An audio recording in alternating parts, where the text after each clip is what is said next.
Okay, you're very welcome to Radio Espial, episode 73. No long introductions here. We're almost approaching getting on for the 6,000 subscriber mark. Terrific. Thank you all for your channel support. Brian will be joining us in a while, too long. I just want to move through the case summary and case background of this case. You've seen it in the thumbnail. We've a lot to get through. Let's just get straight on with it. It is the Amy Fitzpatrick case. A number of people have been asking me to do this case for a while. It's been on our radar. We've kind of went to the case, parked the case, went to the back to the case, parked it again. This case has been on our radar for 2 or 3 years. Our case summary.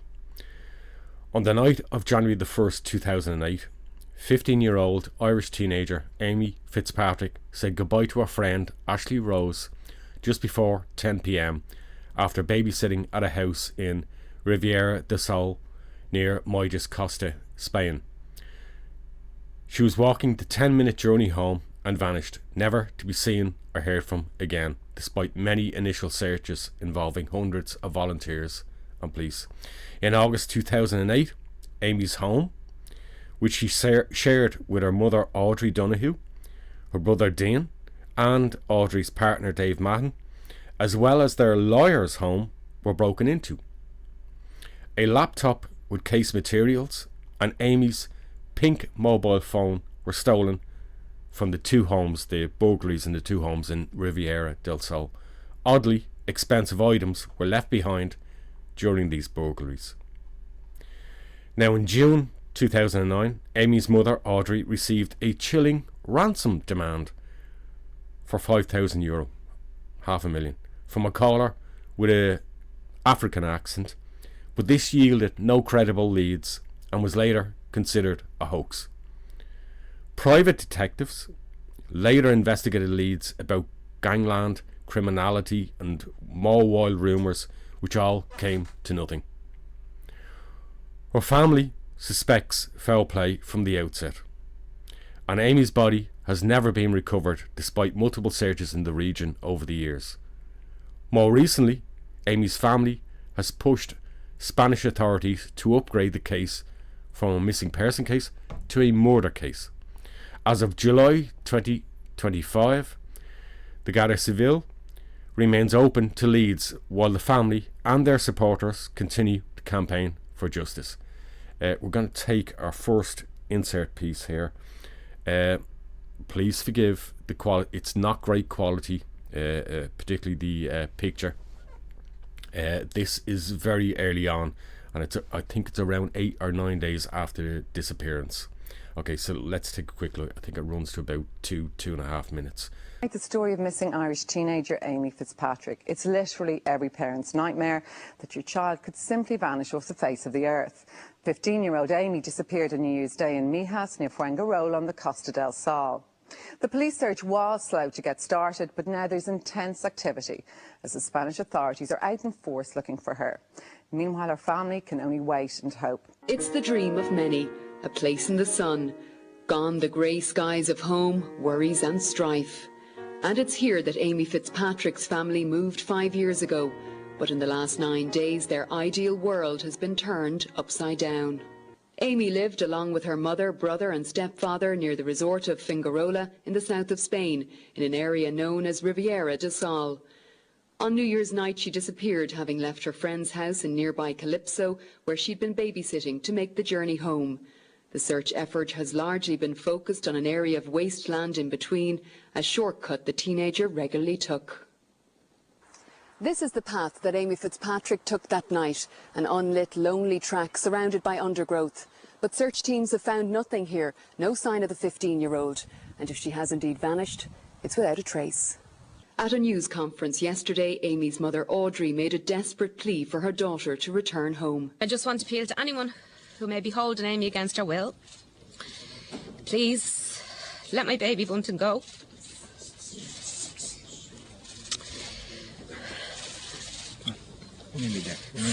She's a loving kid who would never do anyone any harm. She'll be frightened. Please don't hurt her. And Amy, if you're there and the time is going on and you're afraid to come home, please don't be afraid. There's nothing to be scared of. We just want you back with us where you belong. Today, 230 emergency service personnel continued the search, which has now been extended as far as Marbella. Despite criticism of a delayed response by all involved initially, those leading the operation remain optimistic. My job here is just to search the terrain, and we are doing that. And at the moment, we are not finding any evidence, but we maintain the hope. Just what happened when she left her friend's house that night remains a mystery best. The whereabouts of the Dublin-born teenager is now making headlines across Spain. It's a top story. It's a front page story every day since January the 2nd. And for TV stations in Spain, it's well, it has all the ingredients of drama, Costa del Sol and everything, which makes an interesting story. Friends of Amy's claim she had been approached by strangers in the weeks leading up to her disappearance, while the local media have reported recent stories of attempted child abductions. But the local mayor says crime is no more a problem here than anywhere else. The Costa del Sol is a great place to live. There is a lot of security, but unfortunately, you will have the odd incident, like any other place in the world. It doesn't mean it is an unsafe place. Many foreigners live here, and everyone seems happy. But this latest event illustrates how the area has changed for the worse, according to some residents. It's 100% different to what it was when I first came here. You could walk in the streets here at 2, 3 o'clock in the morning, no problem, on your own as a woman or as a child. But now I wouldn't advise even an adult to go into certain places. Kids have got to realise that they are vulnerable. Whether they like to think they're vulnerable or not is another thing. Okay, as I say, quality not great there, but it gives a sense of what was happening in the early days. Now, let's really start to dig into this case with the case background. To give her a full name, Amy Carey Fitzpatrick was born in North Dublin, Ireland on February the 7th, 1992 to parents Christopher Fitzpatrick and Audrey Donoghue. Amy had one sibling, her older brother by 2 years, Dean Fitzpatrick.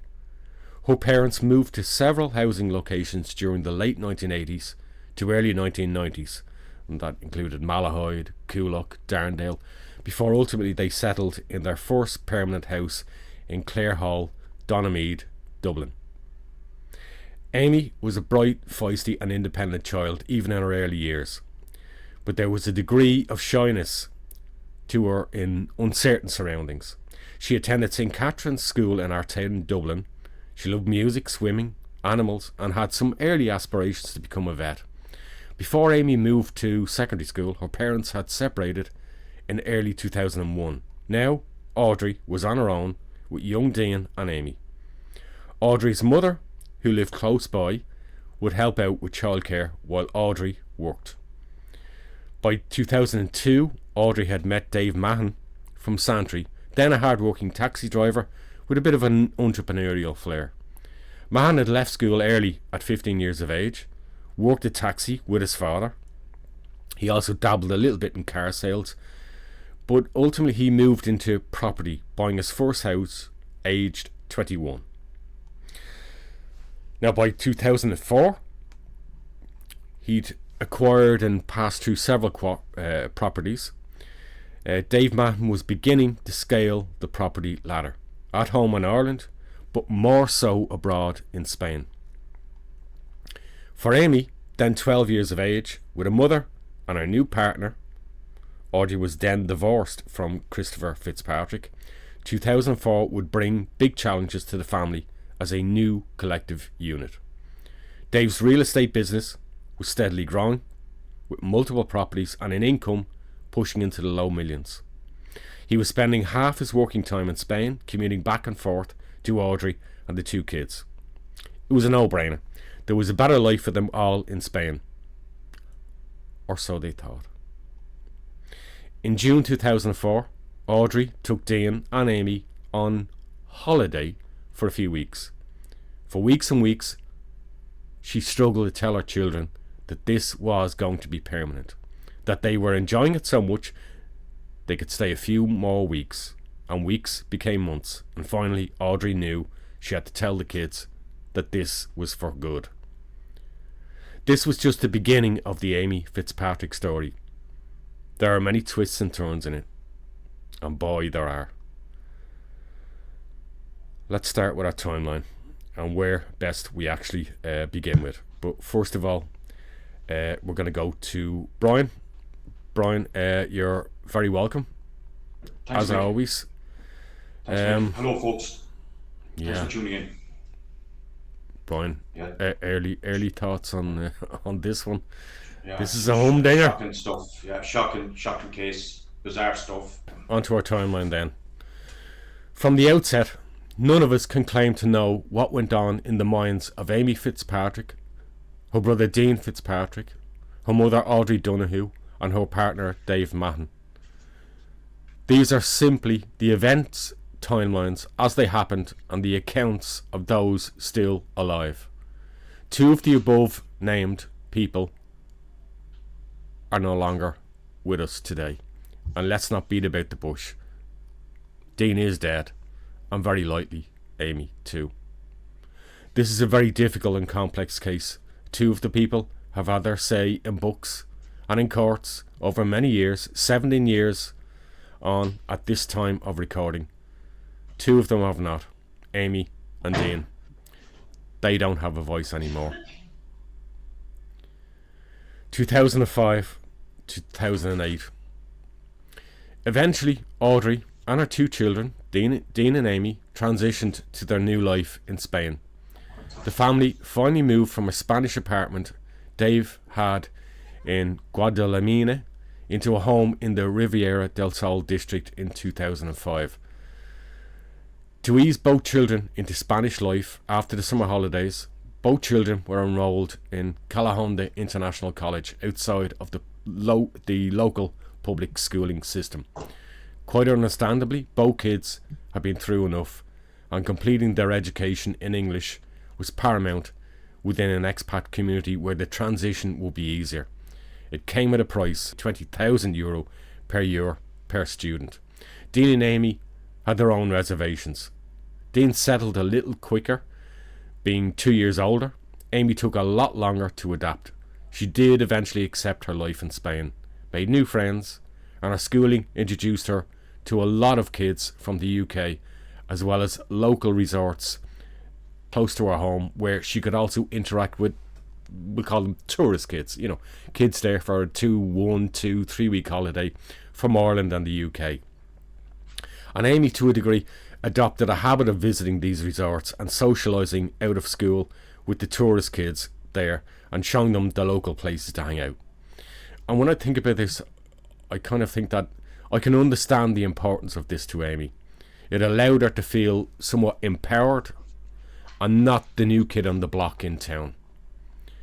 Now, it should be noted that Audrey and Dave did take Dean and Amy back to Ireland several times over this 3-year period after their move around I think it was late 2004 into 2005 and then on to 2008. Amy did by nature pick up a little Spanish, but most of her friends, as we will see, were of the expat English local community and at our international English speaking school. The initial school, you'll hear more about that in a bit. Amy had previously adopted a soft London accent to avoid being picked on, and school records identified by police later did uncover reports at the school where Amy would prefer to sit inside at break time rather than expose herself to playground yard bullying. Her Irish accent seemed a particular point of contention among her school friends. This is where a whole series of bullying incidents began to emerge. Her bag being stolen, dumped in a bin, that kind of thing, just generally being picked on. Amy had kept secret these goings on from Audrey for a while. The stress on Amy also brought on bouts of scalp psoriasis for Amy. September 2005, Audrey moved both Amy and Dean, this time to a Spanish local school closer to their home, and not the 40 kilometres away where the English speaking school had been. Amy would speak on and off to her natural father, Christopher, in Dublin. And he too, on phone calls, noticed a change in her by 2006-2007. She seemed less happy, more agitated and moody. At age 14, in 2006, Amy began regularly truanting from school, and this would progress into 2007. Hours became days and weeks. At one point, Audrey would put her in a taxi and tell the taxi driver to take her there, to school. But Amy would still go truant if Audrey wasn't around. By then, Dean had left school and he'd taken up work in the building industry, leaving school early as well. By late 2006, Amy was 14. Christopher, her father, had offered to look after Amy back in Ireland, and he would attempt to get her back and finish schooling. Audrey was unsure about this, but on Amy's insistence, she agreed, and she brought Amy back to Ireland. Amy at this point in time was still travelling under her mother's passport. The trip back proved an upset for Amy when she met her father. In tears after the first day meeting her dad, Amy announced she changed her mind. She wasn't staying. She wanted to go back to Spain. And ultimately, after the short trip, the pair of them, Amy and Audrey, returned back to Spain. Audrey and Dave had accepted that Amy was Amy, and they needed to assist her in finding work rather than schooling in Spain. Amy instantly liked this idea, and support at the time of Amy's disappearance. They had been looking at beauty makeup training for Amy post school. In essence, all seemed positive, or was it? With the recent death and funeral of Dave Mahon's mother, Kay, who had died in November 2007, the family had already been back and forth to Ireland. The household mood was sombre, and a planned trip in late December was put off. This had also meant Amy had to cancel meeting her dad Christopher on the St. Stephen's Day. While Dean was happy to get back to his working routine in Spain, Amy wasn't quite so happy. Audrey reminded her that they would go back to Dublin by February for a family visit and celebrate her 16th birthday there. And besides, her passport application was due to be sorted out, and this could be done in February when they returned to Ireland. The family were also making plans later that year for a late spring cruise to combine celebrations of Amy's 16th birthday and Dean's 18th birthdays, as well as Audrey's own 40th birthday. So there was a lot to look forward to in 2008 as 2007 ended, and Dave's real estate business was still flourishing. Amy quickly got over her disappointment and planned 2 birthday parties, one in Spain before she left, and the other when she arrived in Dublin. She rang her grandmother, Audrey's mother, who she was very close to, and was excited to tell her about the renewed plans, and also tell her dad Christopher about these renewed plans. By this time, Audrey had relinquished her day-to-day running of a local bar they had previously bought, the Beachcomber. By late 2007, they'd leased it out to a local and focused their attention on the real estate business. The family celebrated Christmas dinner together. All seemed well. That was about to change. With the come down of Christmas abroad and routine re-establishing itself, and everybody will understand this when you live abroad, Christmas tends to be but one day of the year, or maybe 2 in some countries, and it's done and dusted. Unlike Ireland, most countries don't indulge in extravagant 2-week periods where everything is shut down. Public, civic operations, political operations outside of Chinese New Year in February. I don't know any other country that does that. A normal life doesn't wake up, figure out what day of the week it is, and resume life a week or 2 weeks later in early January. Shocking as it may seem to Irish people, most European countries resume normal business 2 days after Christmas, with a 1-day blip for New Year's bank holiday, business and operations as normal. It's important to keep that in mind during the following timeline. There's a lot to process there, Brian, isn't there already? Yeah, she'd be through a lot.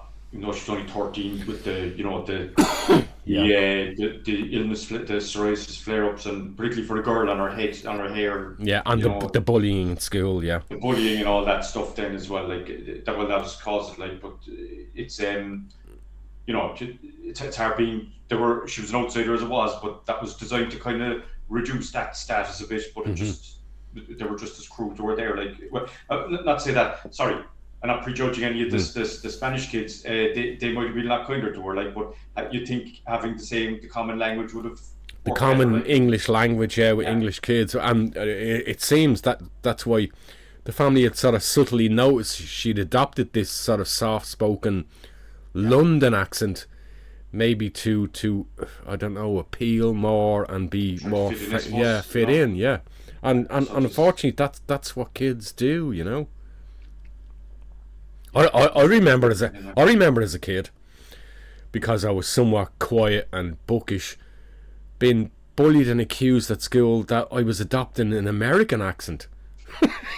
Talking to me like an American accent. So I can get it. I can understand. And you know, we've all had those relatives as well, adults who maybe, you know, when I say I mean young adults, late teenagers, people in their early 20s, and they go off to that America or that Australia, and they come back and there's corks hanging out of their hats, and they're like, you know, they're wearing these crazy flashy clothes, and it's like, you know, and their accent is changed, and it's like, but you only went 4 fucking months ago. I know. It's mad, right? Like, I mean, they tried to fit in, but like, I don't know. It's very sad all around. Like, I mean, she should have been. I know she had the friend. At least she's the friend. Ashley Rose there, but I mean, no, and there were. She did have other friends as well. Yeah. Well, do you know what happened when she went back to see the dad? Like, and it just, I don't know, she sounds like she had a bit of a rude awakening or something there, but or perhaps, and I have no insight. I don't pretend to have an insight, and I'm not. You know, I'm simply saying, might have been, you know, 13, getting on for 14 years of age, kind of like, daddy, you know, hang on now, young girl, I'll sort you out. What's this your mammy's been telling me, you know, truanting from school?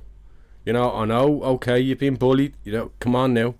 You need to get your exams done, you know, if you want to get on in life. And she went, oh, shit, I'm not going to have such an easy time as I thought I might. Maybe she thought daddy might be a bit easier. Yeah, I don't know. Weather as well, like, you go back to rainy Dublin. Yeah, and it's rainy Dublin, you know, late in the year.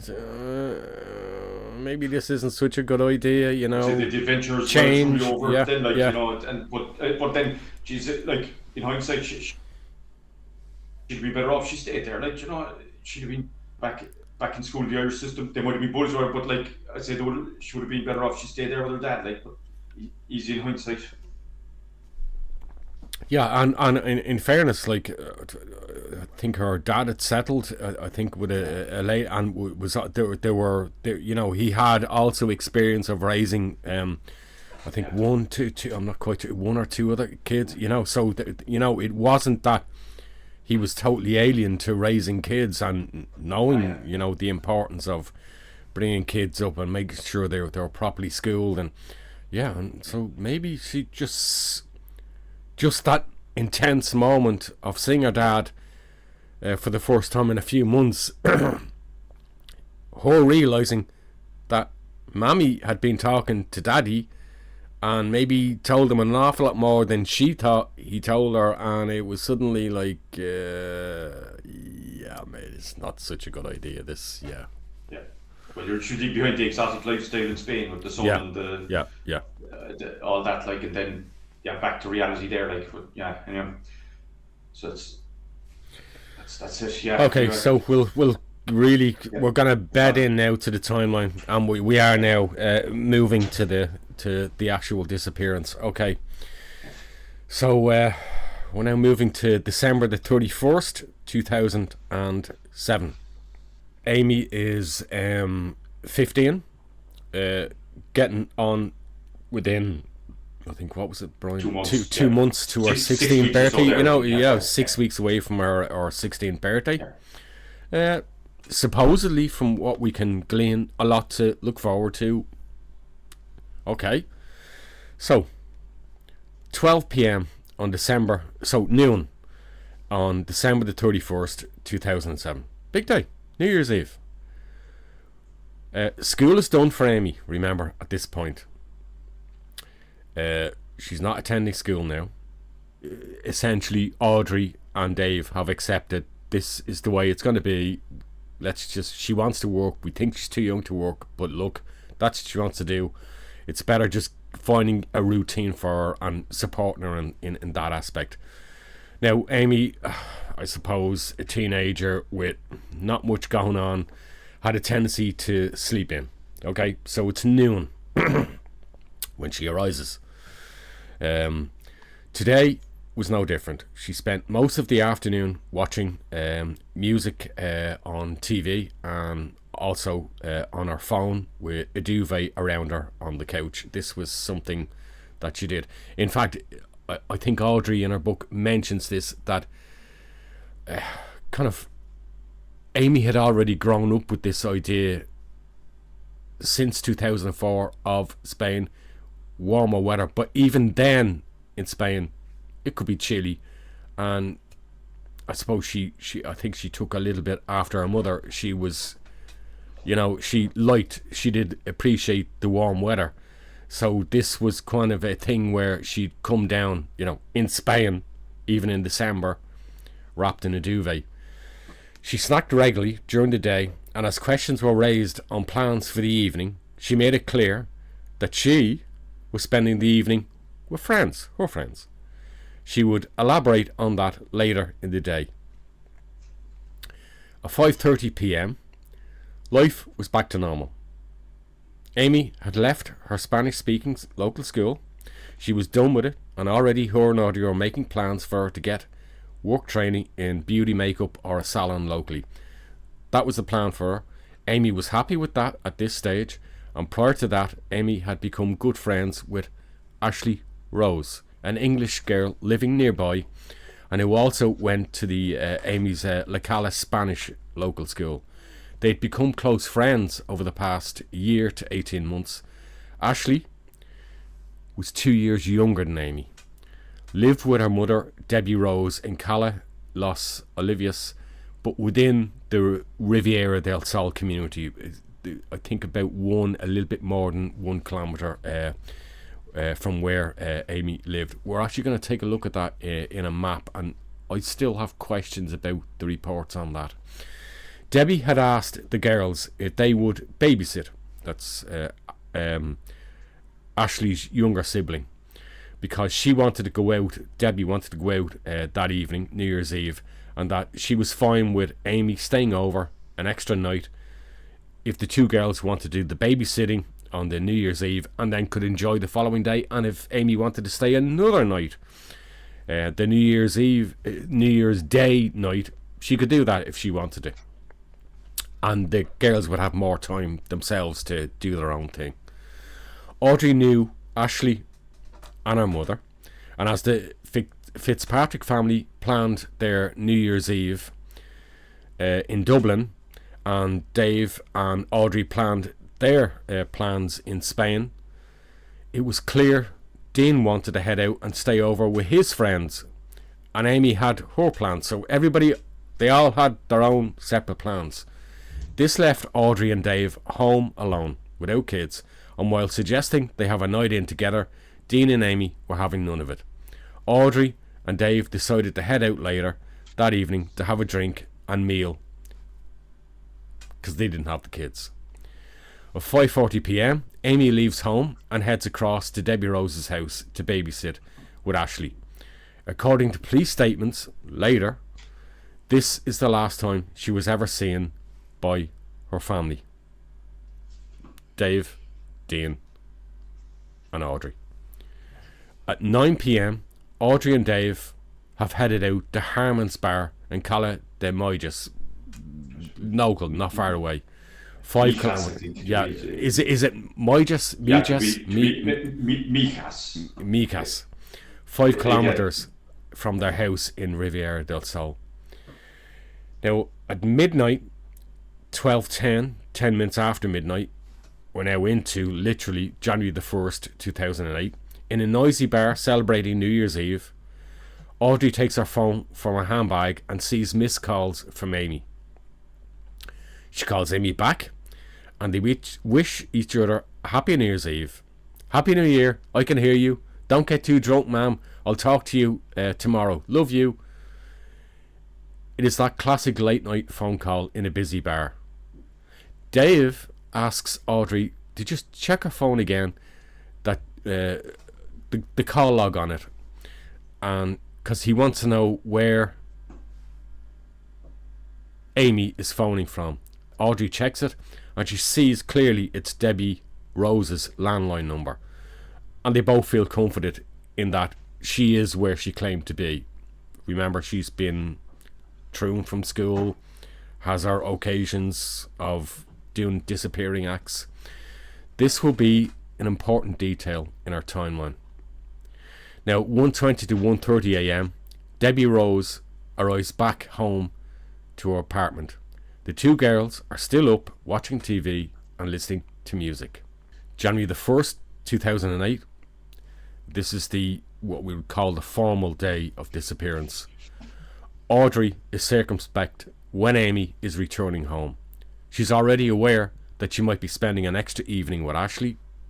Amy had mentioned she might, but had said to her, see you tomorrow, on the phone call. Dean decides to spend another night in his friend's house too. So by evening, there's no word from Amy. Amy and Ashley spend the afternoon in Callahonda with the intention of looking in clothing shops. But many shops are closed for the holiday New Year. Kids probably not quite realising it. Audrey and Dave decide to take up an invitation at 7 p.m. to a private party in La Gala de Micas. By 9 p.m, Audrey and Dave leave the party and head home.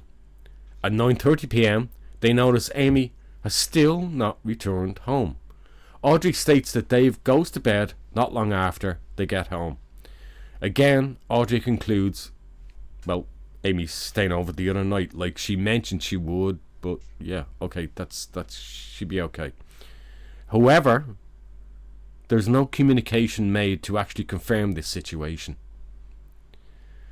Following day, we're now into January the 2nd, 2008.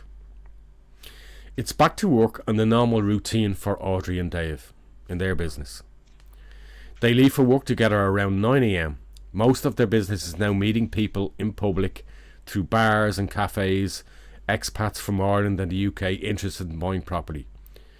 To use Audrey's own quote, we would move around rather than sitting in an office behind a computer. The street is where you get most of the work. We were meeting people. We'd have sold property in Estepona near Marbella to La Calade, Micah's. We didn't have an office. I think they'd given up the office at this stage. We worked from the house. We went wherever we had to go in order to meet prospective clients. So we're on to January the 2nd, the afternoon of January the 2nd.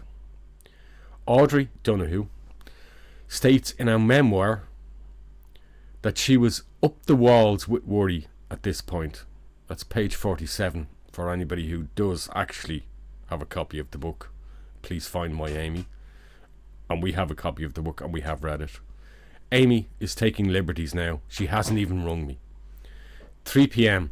Audrey claims that she rang, in her book, Debbie Rose, and quickly learns that according to her, Amy has actually left the house around 9:45 p.m.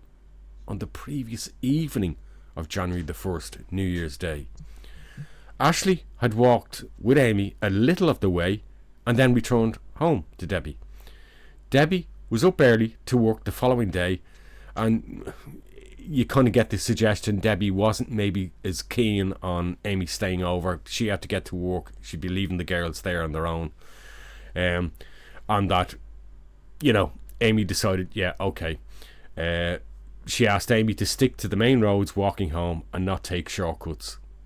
It should have taken Amy about 10 minutes to get home to the Riviera del Sol. Audrey phones two of the friends of Amy. Kim and Rebecca. They've not seen or heard from Amy since December the 31st. That's Audrey's claims. In reality, we've actually learned it was Ashley who phoned Audrey around 3 p.m. looking for Amy, because she and another friend wanted Amy to join them that afternoon. It was a regular time the girls would get together. That image they are seeing, that's Ashley and Amy. Later that day, on hearing her daughter's Ashley's account of the phone call she had with Audrey, Debbie becomes deeply concerned. Understandably, she phones Audrey and in no uncertain terms makes it very clear that she herself will contact the Spanish police if Audrey does not. Like several accounts made by Audrey in her own book on the case, it is completely at odds with many other accounts. Audrey and Dave make formal contact with local police late that afternoon, and over the coming hours, weeks and days, searches for Amy commence. There is no activity on her limited social media accounts. My note there is, I think she used Bebo. She had a MySpace account and she also had an MSN account. I think that was as far as it stretched. There was talk she might have had a Facebook, but you know, this is kind of this is like very, very early days really of social media. I mean, geez, Facebook didn't start until 2005. I don't think anybody but your friend on the cat's next door neighbour were on Facebook. Really, it didn't really take off until 2006, 2007. It started to really, and it wasn't really a thing for, I think, young people even then. Back then, Bebo and MySpace were the big things back then because they were very much fashion and music orientated. Now, originally, Amy travelled on her mother's passport to Spain to live in 2004 when they moved, and subsequent visits back and forth to Ireland. Again, sorry, Mick, just back to the previous bit there. Yeah. No phone activity. Was her phone? Did they get any cell analysis or anything, like, or where the last pings were on the phone or anything, or was it just? There is absolutely totally public. There is no public information released by the Spanish police on pink phone, or supposedly a second Spanish network phone, which we're going to hear more about.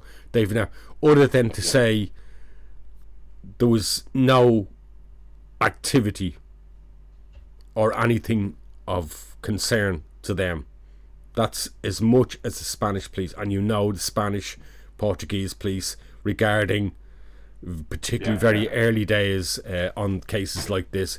It's not like Ireland and the UK where details will be leaked. Absolutely not. Don't.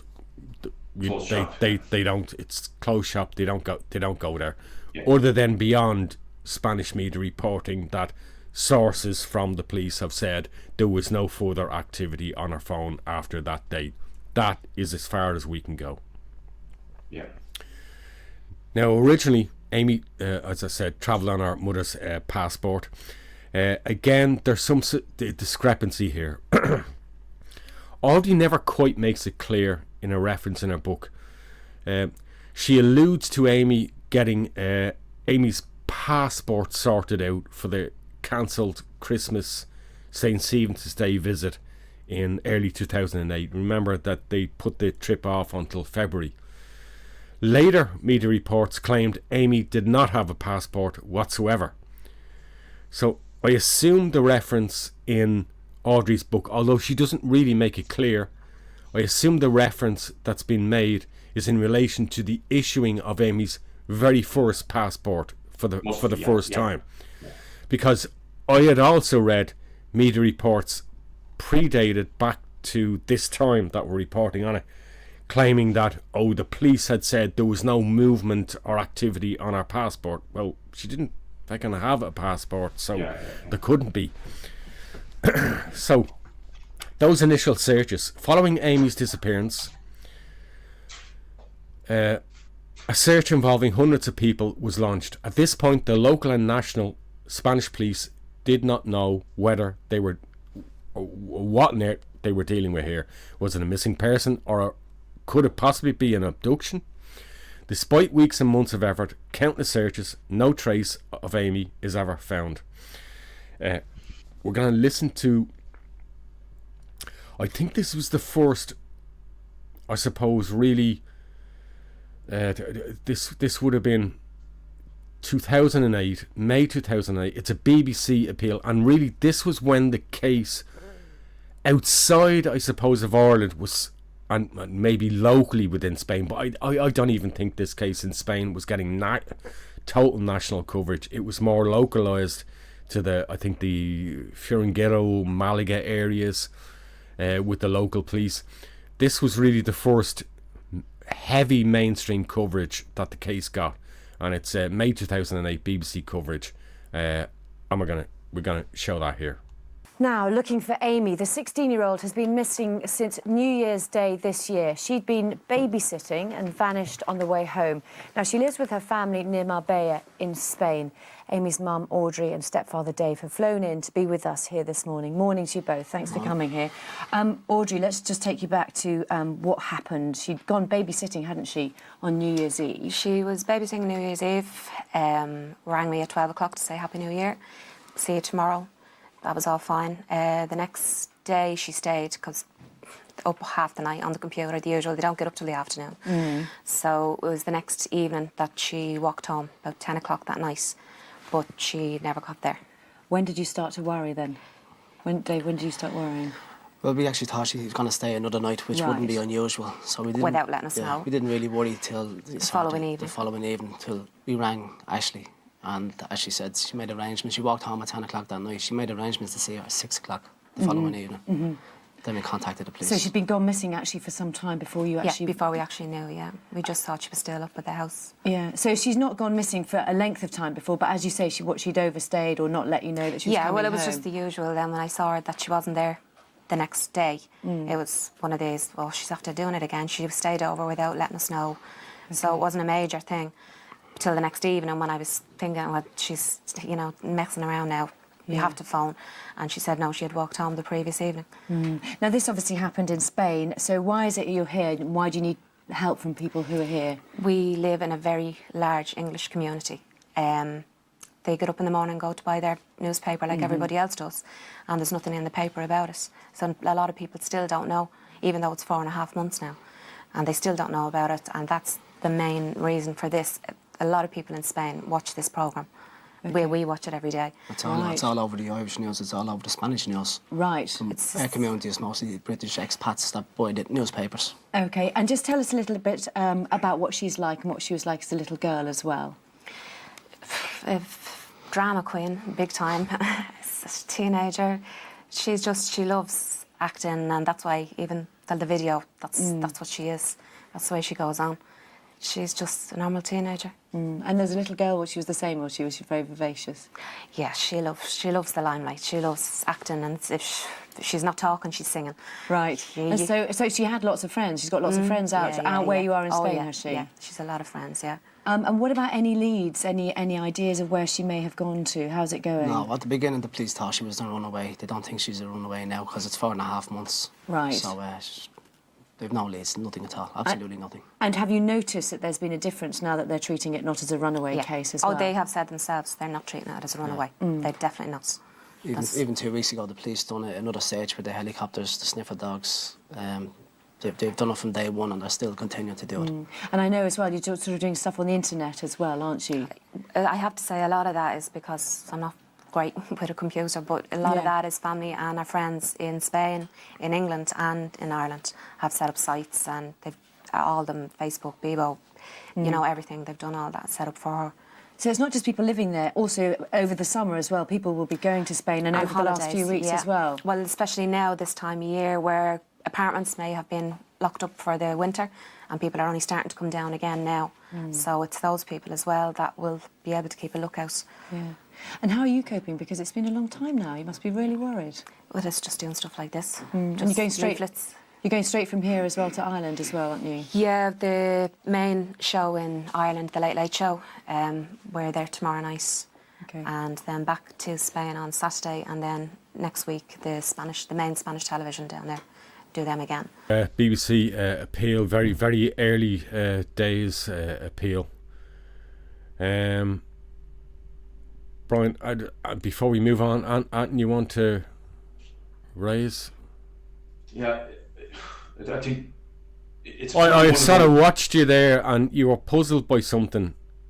I think the whole thing with the phone is a bit funny because it seems like it's a fundamental kind of a thing that it's one of the, I know, but I think it's not that far. Like, mobile phones were in regular use for about 10 years at this stage. Like, so it's not like this is something that people didn't occur to people or whatever. All that data was stored and held and all the rest of it. Like, and you know, the whole the facility for using mobile phones, all that technology was built long before it became mainstream. So like, all I can say about that is, as I've already said to you, is the Spanish police themselves have never really went into much detail regarding that, other than the media themselves reporting what the police statements said, that her mobile, and it's not specific, her mobile had been checked and that there'd been no activity after date or believed date of disappearance, January the 1st at the evening, the 9:45, that 12-15 minute walk home, and that there'd been no activity on the phone after that, and no trace of her beyond that. We're not told what phone, but we're going to get into phones more when we get later into this case, into our conclusions. The pink, I suppose you take it to mean that it was still within the cell that it was it was still within the cell that it was before she went missing, like that. Yeah, well, the pink mobile phone, supposedly, we believe, wasn't connected. It was her Irish phone and wasn't connected to any cell network. Okay. But there appears to be evidence that there was a second phone, and we're going to hear about that a little bit later in the timeline. In August 2008, the Audrey and Dave's lawyer, let me say that again. In August 2008, Audrey and Dave's lawyer's phone, stick with me, in Riviera del Sol was broken into, and a laptop was used in the search for Amy Fitzpatrick by the lawyer. That was stolen. And in addition, Amy Fitzpatrick's Nokia mobile phone was stolen.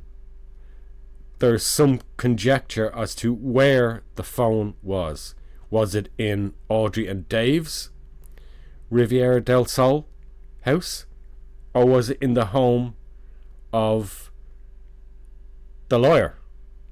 Audrey in her original book seems to intimate that the pink phone was discovered after disappearance under or on a pillow in their home in the Riviera del Sol, which seems to conflict with later witness reports. That's all I'm going to say on that just for the moment, and we'll re-explore that bit here, because it really is this is one of the most critical parts of this case. Now, the 32-year-old lawyer, Juan Jose de la Fuente Texedo, said the burglars got into his property by forcing a locked garden gate. He says, to quote, "The stolen documents included confidential police reports about Fitzpatrick's disappearance." He's referring to Amy Fitzpatrick's disappearance. "I believe the burglary was related to Fitzpatrick's disappearance. It makes no sense that they took documents which financially are worthless and left behind all my expensive valuables like TVs, computers and music equipment." Well, except for the laptop. Except for the laptop. Now, another twist. A ransom demand.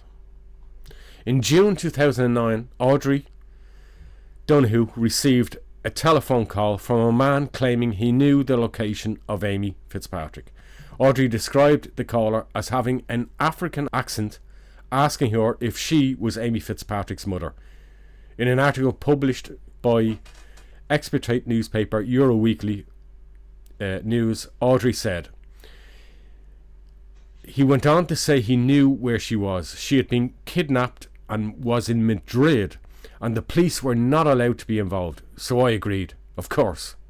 He then said he'd ring me back with a name and address in 2 hours. 5 hours later, after sitting with my phone in my hand and my heart in my mouth, I got a text to say, and I quote, "Can you pay us €500,000? Yes or no? Send your answer now, and we'll send you all the info you need." The phone number on the text is, we are not publishing that phone number. I'll also give you the phone number he rang me on too. Phone number redacted. Audrey commented that the Guardia Civil and her private investigators followed up on these numbers, but they were both prepaid numbers and had never been registered. In other words, you go in, you buy the burner phones, essentially is what we call them. They're not registered to anybody. Whoever has them, uses them, but they can't be, and chucks them. 2008 through to 2012, we're going to go into that period here.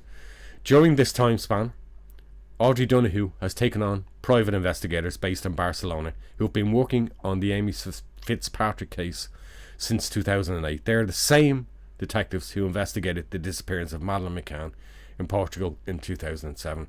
I have no details on who these private investigators were, other than what the Audrey Donoghue and Dave Mahan reported.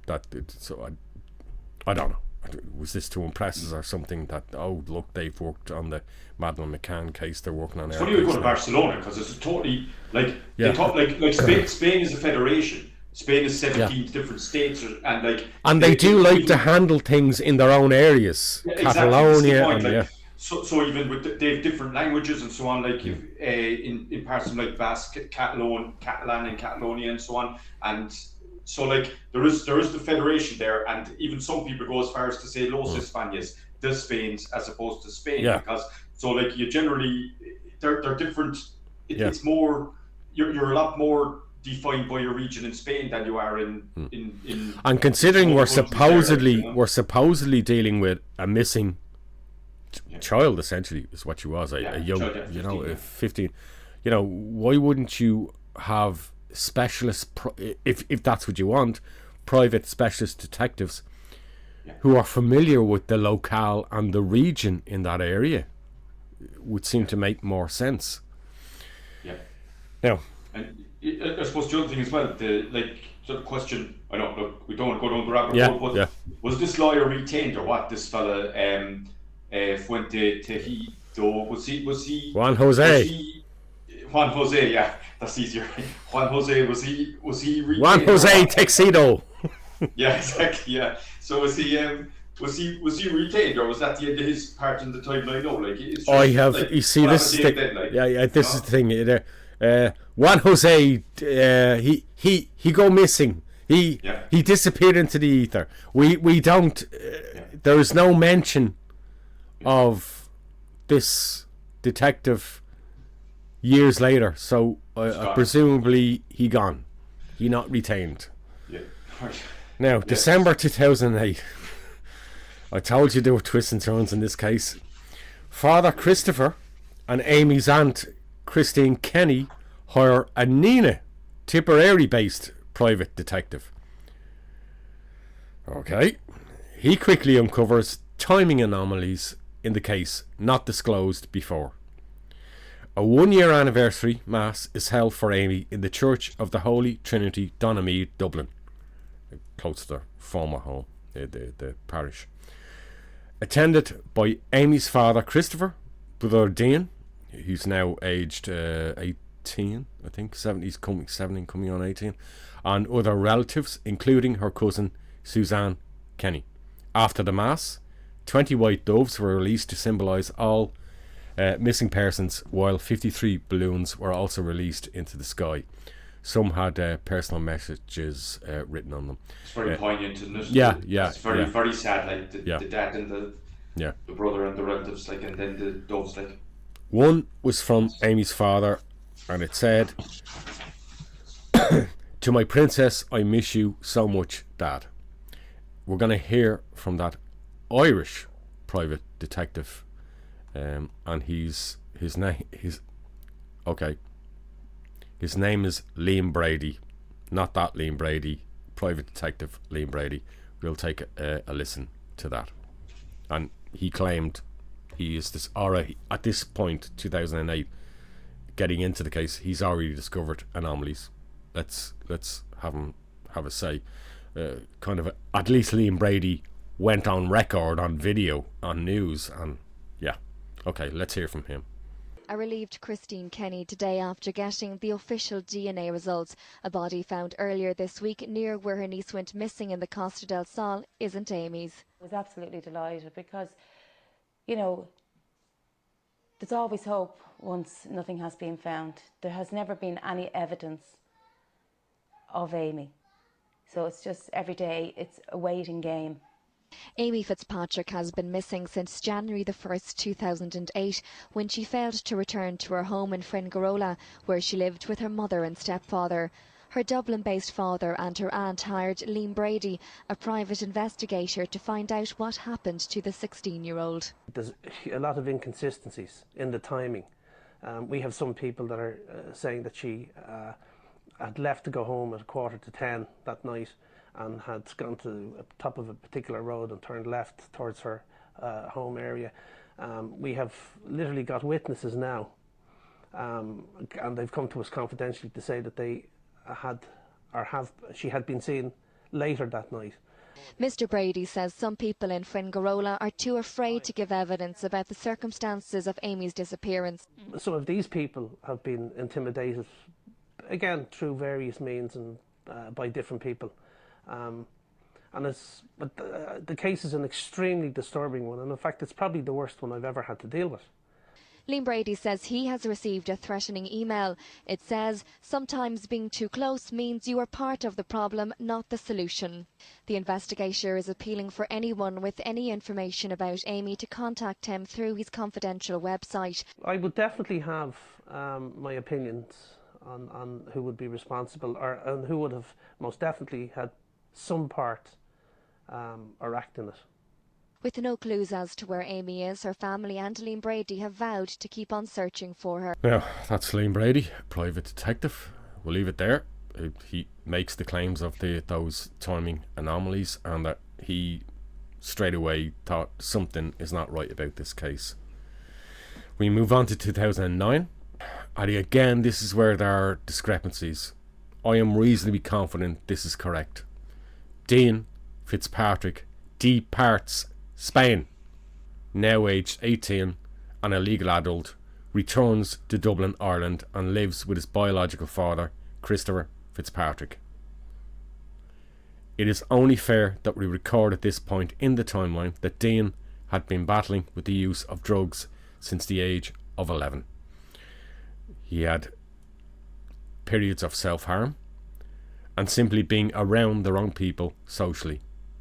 We'll come back to this shortly in our section on the tragic circumstances of Dean. Again, Audrey seems to suggest in her book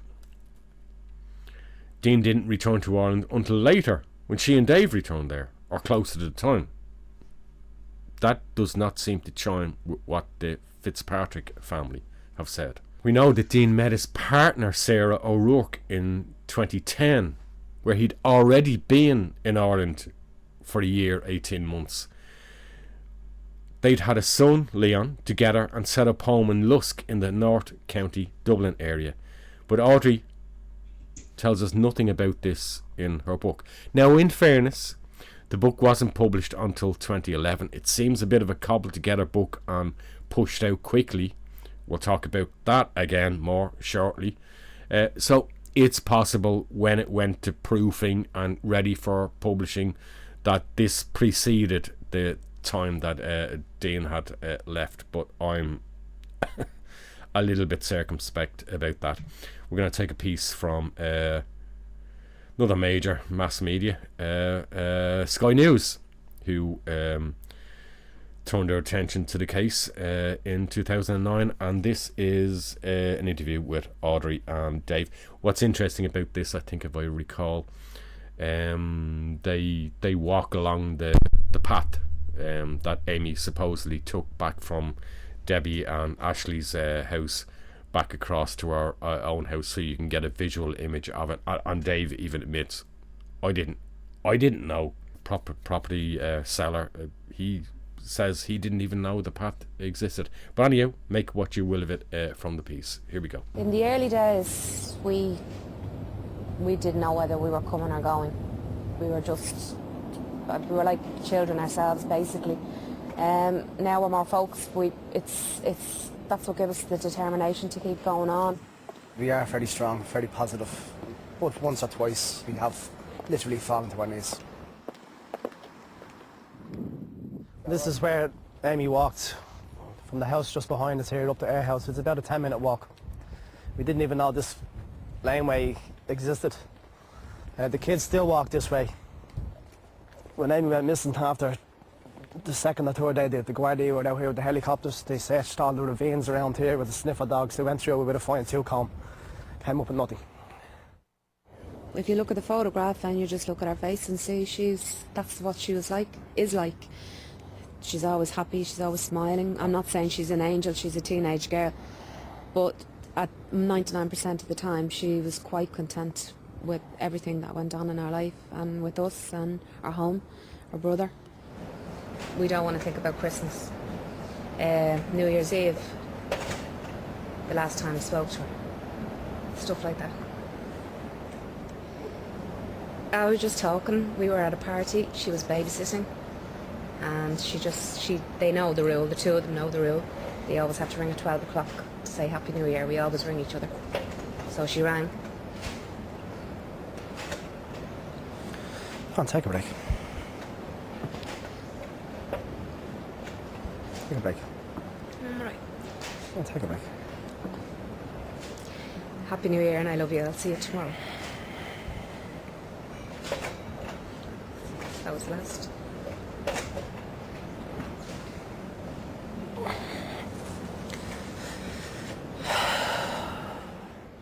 Maybe I think more of her now than I did. I took her for granted when she was with us.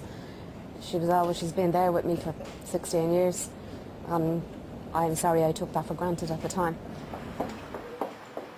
We would be totally lost without the internet. But even the smallest support is had. Messages on Bebo from people from as far as New Zealand, Australia, America, everywhere. You can't stop to think. You can't let yourself stop to think, because if you do, the thoughts that come into your head will drive you mad. If you have a bereavement, if you have a death in the family, eventually it gets easier. But every morning you wake up, it's like a death every day. And that's what you have to live through, this constantly a death every day. We've talked to other people that kids are missing. We were talking to somebody that child is missing 14 years. Every year was written on this mother's face. It doesn't get easier. Now we're on to May 2012.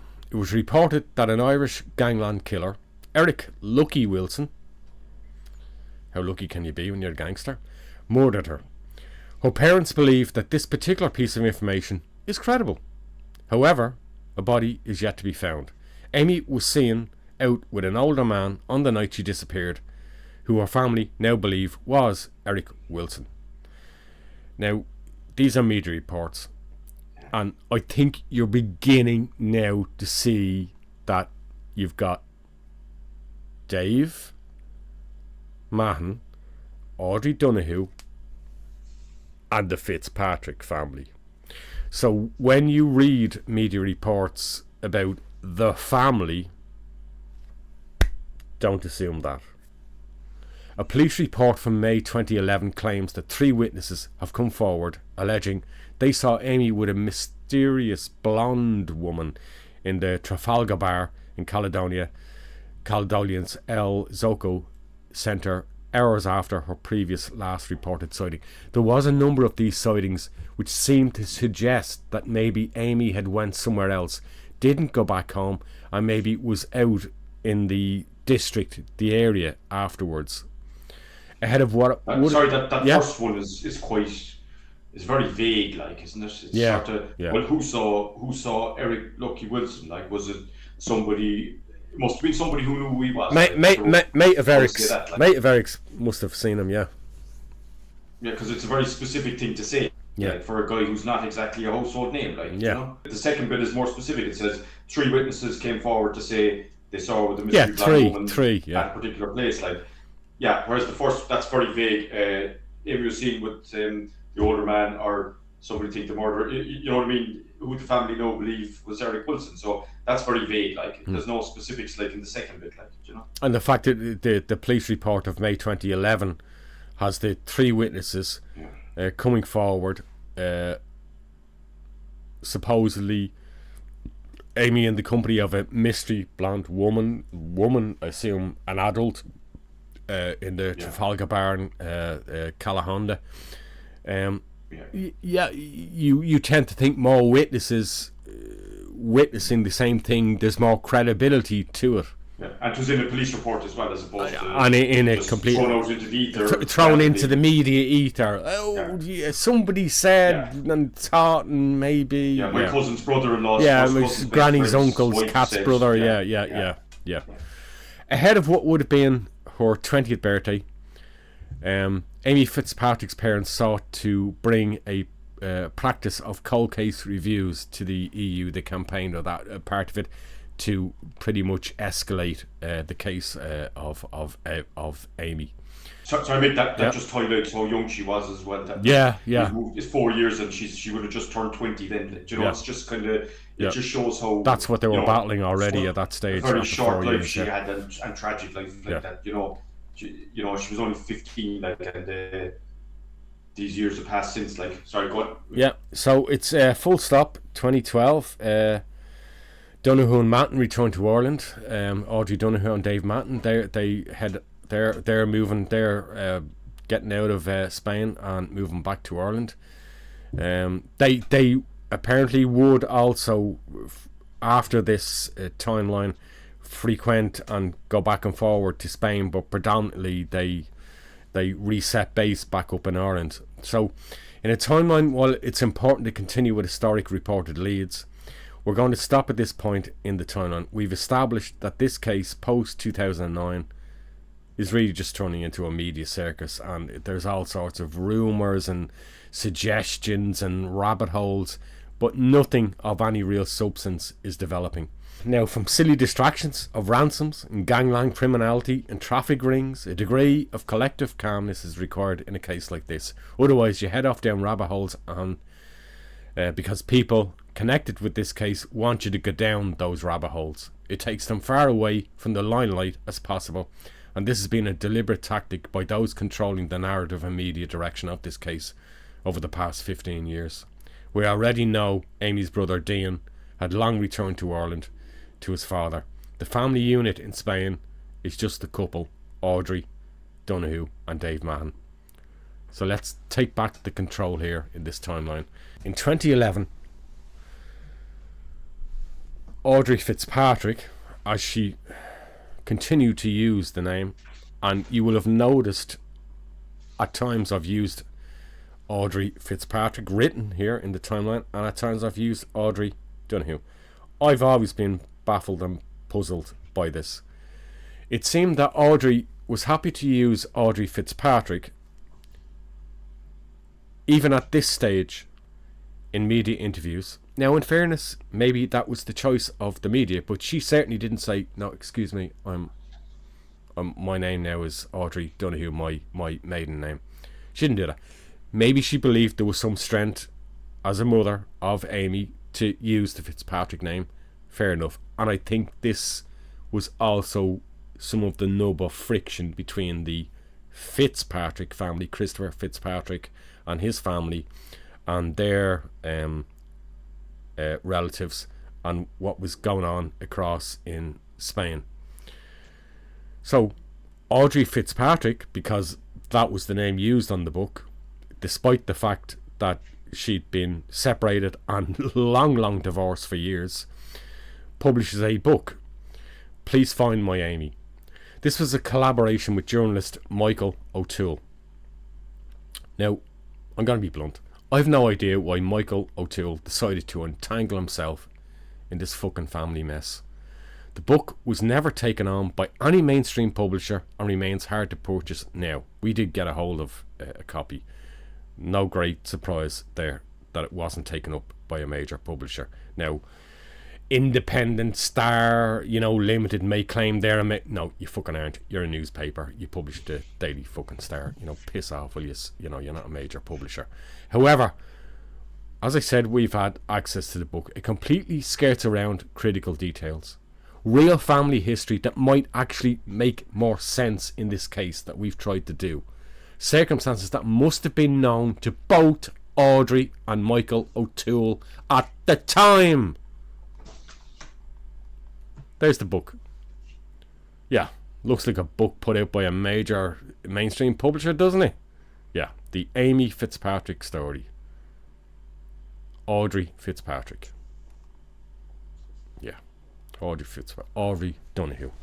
She'd been separated and divorced years before then.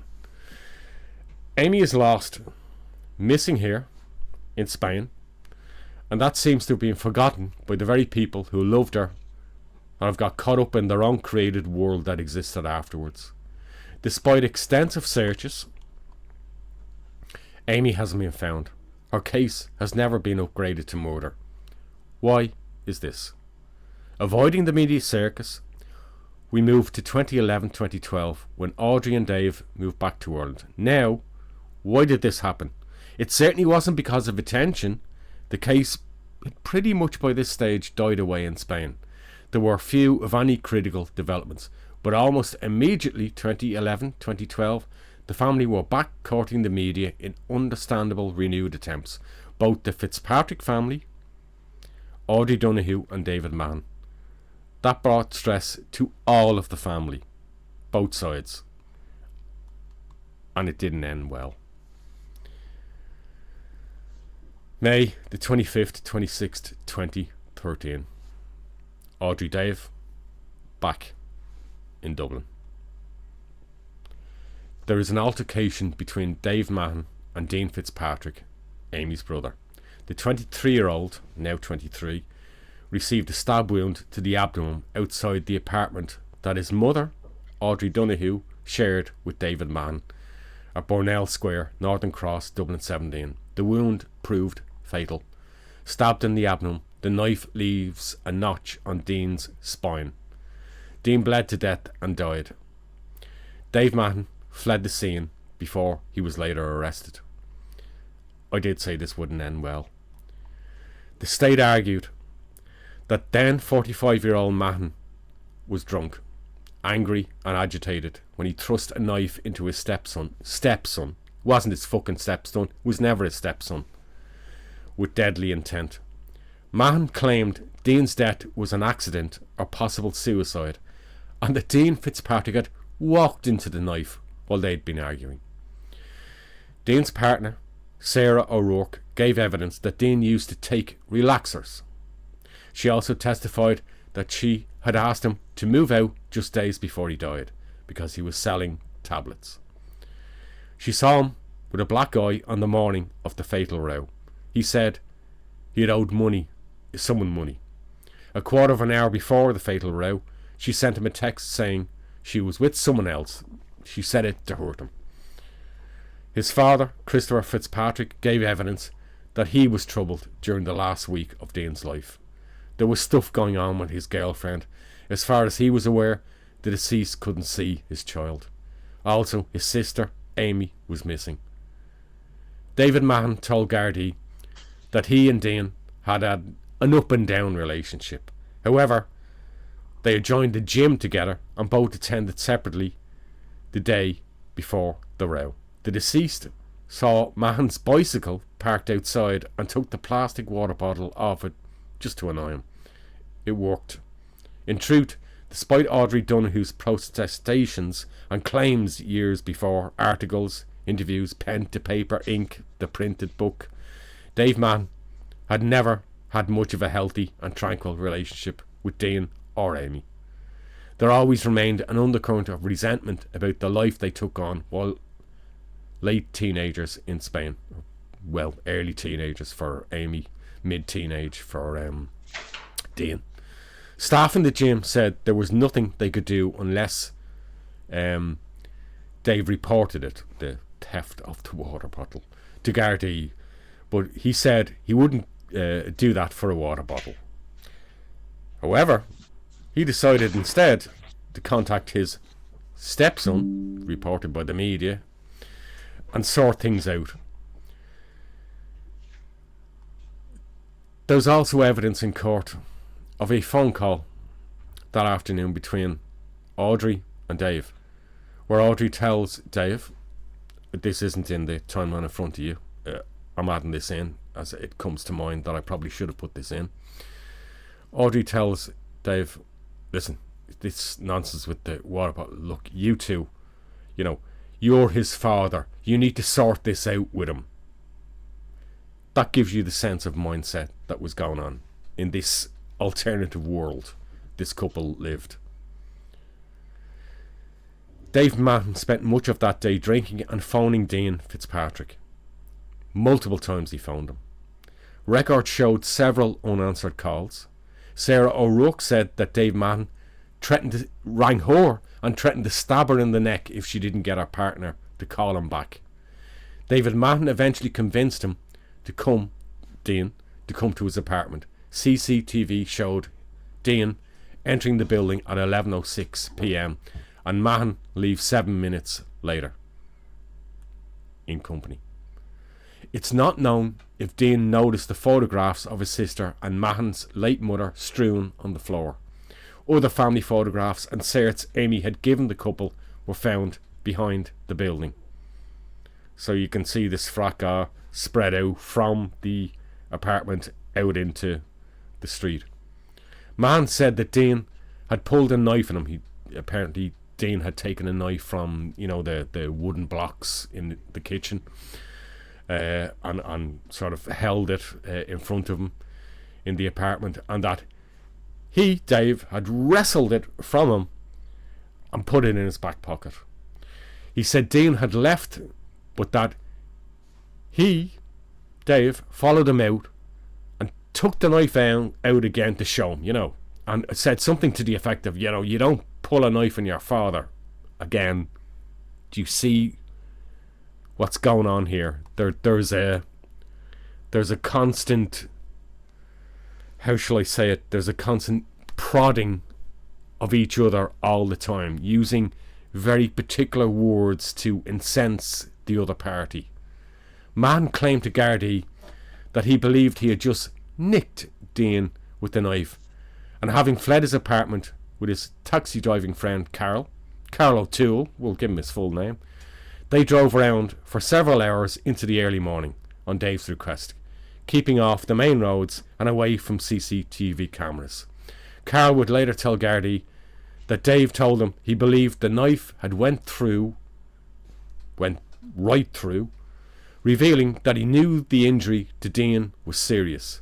Mahon would also admit that he took the knife with him and deposited it out of the car. Gardaí never found it.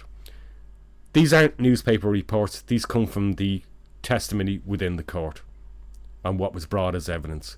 Dave Mahon later contacted Gardaí the following morning and turned himself in, I think it was to Coolock Garda Station, when he heard about the incident on the morning news. After considerable family challenges and disputes as to the death arrangements, here we are arguing over a death, the coroner finally, after challenges, agreed to release Dean's body to his girlfriend Sarah and father Christopher. With such family rancour, Audrey Donohue and Dave Mahon did not attend Dean's funeral and burial. May 2015. I just have to stop there because this just fucking ridiculous. It's just Brian. It's horrendous. It's just so tragic and so horrendous. I mean, that whole thing. Yeah, I mean, it wasn't even came to a climax over a water bottle, but a fucking water bottle. Yeah, come on. This was all about stealing and throwing away your water bottle or hiding your water bottle. You know, come on. There was shit happening between these two families, niggling each other for years. Animosity, resentment going on for years and years and years. And this was the boiling point. It's very, very gruesome, brutal, very, very, very tragic. Like. Even if you isolate, yeah, and we don't, because this is meant to be Amy's timeline, but you can't get away from this pair in this timeline. I know. Yeah. It's like they've hijacked it. You cannot get away from this pair, and that's the sad part about it, because this crap isn't about Amy. We should be talking about Amy, but in this case, the constant through it is this pair. Yeah, just be clear, the pair as well. Yeah, the pair you see on screen. Yeah, and there's a contradiction there as well about he believed he just nicked him, but then he said he thought it went right through then to the other fella. Well, that's what the other fella claimed allegedly, you know. Yeah, he sat with Carl O'Toole in the taxi, telling him, for God's sake, stay off the motorway, stay off the main roads. You know, let me try and figure this out. Carl, I believe Carl and one other guy. Now, in fairness, I'm not going to name him because he wasn't called as a witness, so I don't think it's fair to name him. We'll call him Jay. Jay was also at that apartment that night. Carl also during episodes and what was going on was there. When they were in the taxi, when they fled with Carl, and Carl's like, what the hell has just gone on there? What's happened? Dave tells him, stay off the main roads, stay away from CCTV, let me try and figure this out. And then makes that remark, you know, he had the knife, I got it off him, and then he came at me, the knife went all the way through. That was the reference. He knew, he told Carl, his friend, at that point, he knew the wound was very serious, and he fled. He hightailed it, leaving Carl stumbling around the place. I think he'd managed to get out, stumble around until he was. People came to his Dean. People came to Dean's assistance outside and called an ambulance. He didn't live much longer after that. Abdominal stab wound. People don't realise that. Massive loss of blood and going that far. Yeah, I think you're on average of less than 30% chance of survival with the full abdominal stab wound like that. You know? And then the fucking pair of them in the taxi, you know, hearing that, you know, fatal stabbing in, you know, the Burnell, what was it called? Burnell apartment block. You know, fuck it, game's up. I better hand myself in. You know, they're gonna find me anyway. Yeah, look, let's push on. I'm trying to. It's almost like I feel I'm trying to extricate myself from this mess as well. May 2015. Audrey Donoghue marries Dave Mahon in a short civil ceremony in Dublin. He is still awaiting trial for the murder of Dean at this time. Now, aside notes. You can make what you want of these aside notes, but here you go. Aside notes. In Irish law, a spouse can generally refuse to testify against their partner, but there are important exceptions, especially in serious crimes, such as the murder, manslaughter of a child. However, even in such exceptional circumstances, state prosecutors are wary of compelled testimony of a spouse against the other given under duress, and it's how it's perceived, I suppose, and relied on by the jury. That's Section 21 of the Criminal Evidence Act 1992, Ireland.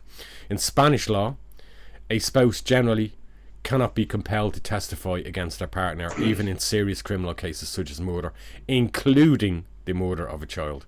This is based on the principle of privileged relationships, which protects close family bonds from the pressures of legal proceedings. There are few, if any, exceptions, even in emotionally charged and serious cases like the murder of a child.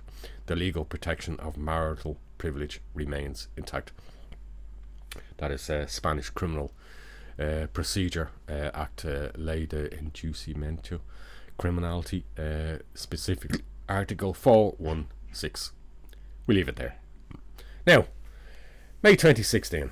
After trial delays over 3 years, David Mahon is found guilty of killing his stepson. Again, the media keep using that word. Dean Fitzpatrick, outside his apartment at Northern Cross, Dublin 17, in May 2013. This was the essentially there were the murder charge and the lesser charge of manslaughter, which is ultimately, it was the lesser charge of manslaughter, which was the accepted choice of the jury in court. The 45-year-old, still married to Dean's mother, Audrey, was charged with murder but ultimately convicted of the lesser charge of manslaughter. Just before the jurors returned with their verdict, Dave Mahon walked over to his wife Audrey, gave her a bank card and squeezed her hand. He then took a seat in the dock, and moments later he became the convicted killer of her son, Dean Fitzpatrick. With both hands resting on top of his walking stick, the 45-year-old gave very little reaction. He just stared straight ahead. Audrey wiped a tear from her eye. David Mahon was charged with murder, but the jurors accepted the lesser charge. Mahon said he didn't mean to kill the 23-year-old. He told Gardaí Dean, he was referring to, just walked into the knife during an argument on May the 25th, 2013. He even suggested he may have walked into the knife because of his history of self-harm. The 45-year-old was remanded in custody and tried to make his way over to Audrey, but was stopped by a prison officer and escorted out of the courtroom.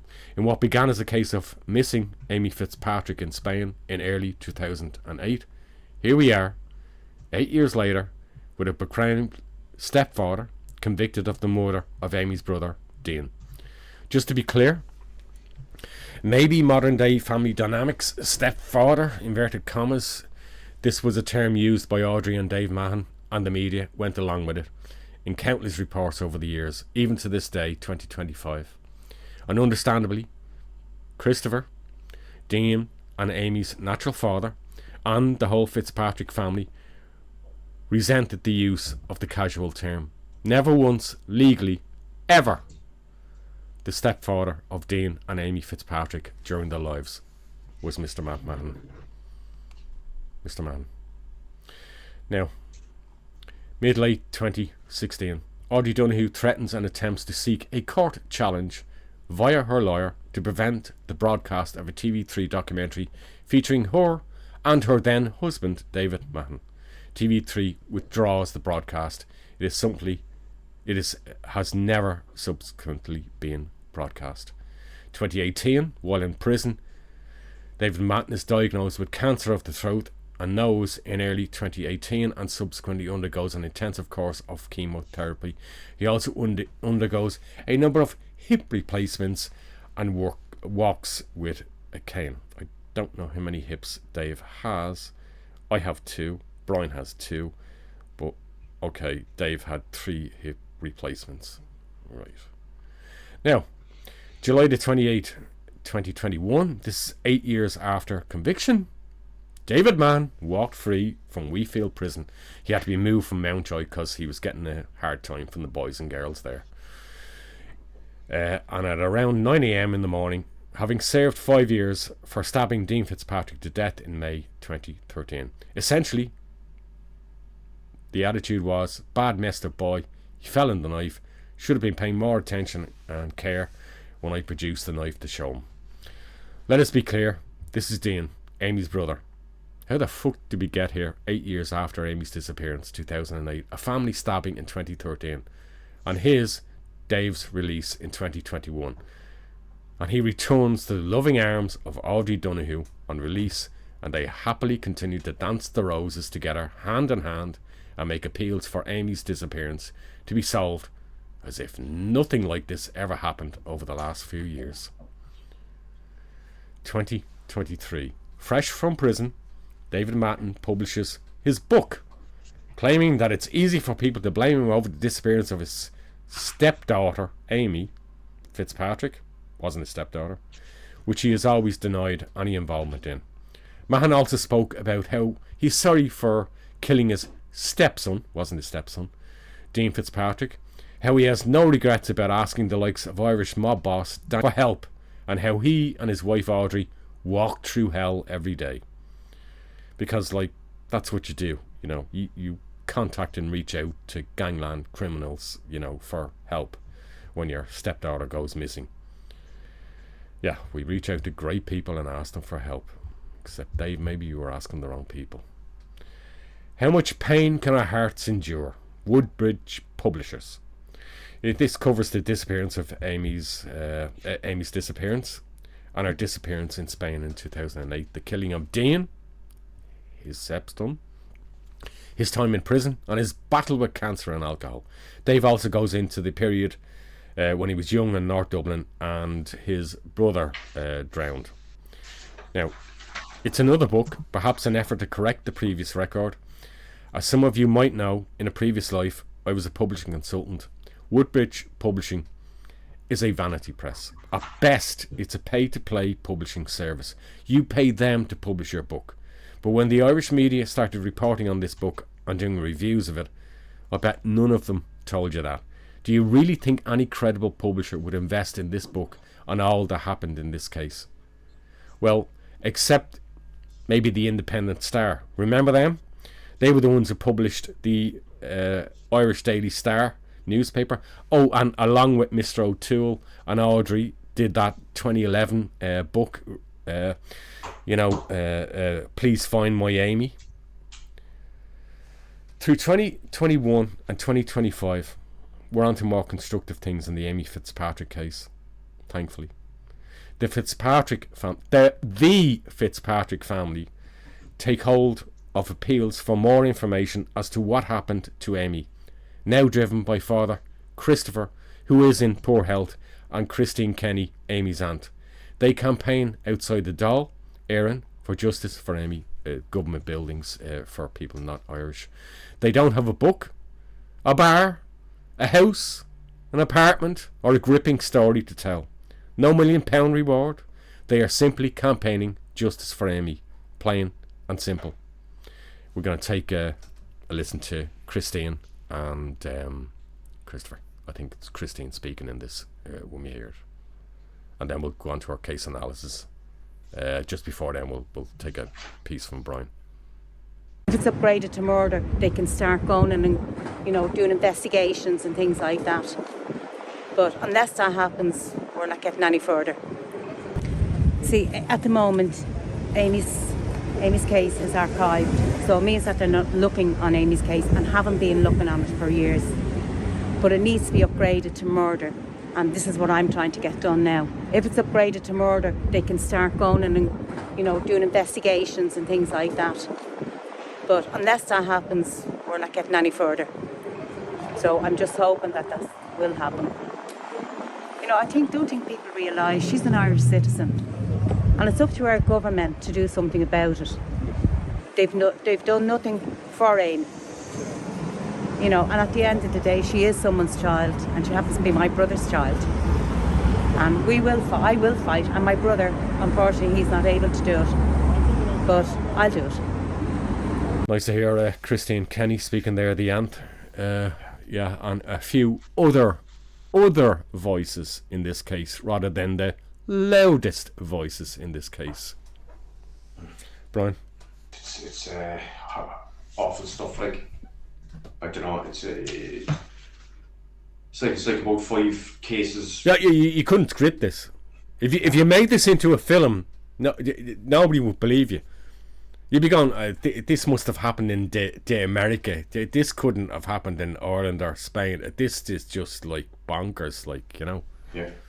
Do we need to get back to Amy again, I think? Yeah, no, absolutely. And our case analysis and discussion, you know, is focused on that. And forgive me, but I would be hammered and bashed if I left huge chunks out of the incidences, the side incidences that happened, because they're I know you weren't. It's important. Yeah. I haven't even started.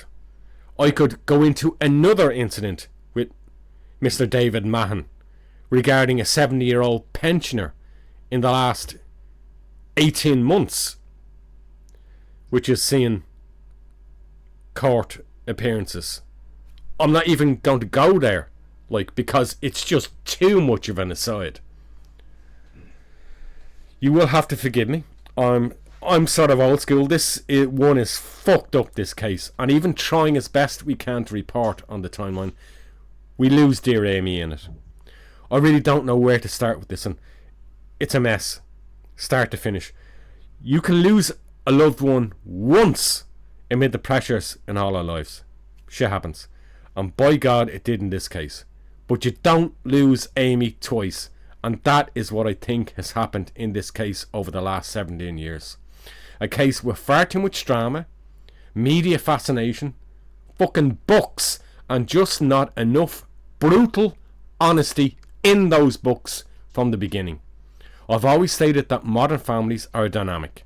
Life and stuff happens in between. I get it. I understand it. It gets dealt with. But when a loved one goes missing, that's your priority. It's your only priority. Everything else goes out the window. You put differences aside. You work as a family team. If there's anything, and I mean anything, that might compromise a search and investigation, you cut it out immediately. You expunge it. You eradicate it immediately. You work with the support agencies, the police forces, and you hand everything over. Everything. You don't hide anything. You don't sugarcoat anything, no matter how damaging it is to your reputation or business. And I'm convinced that's exactly what happened in this case. Too much sunglasses, suntan, and sugarcoating. Now, phones and social media. We were talking about this earlier. Both Debbie Rose and our daughter Ashley have always insisted that Amy was in possession of her pink Nokia phone on New Year's Eve's day at their home for the babysitting.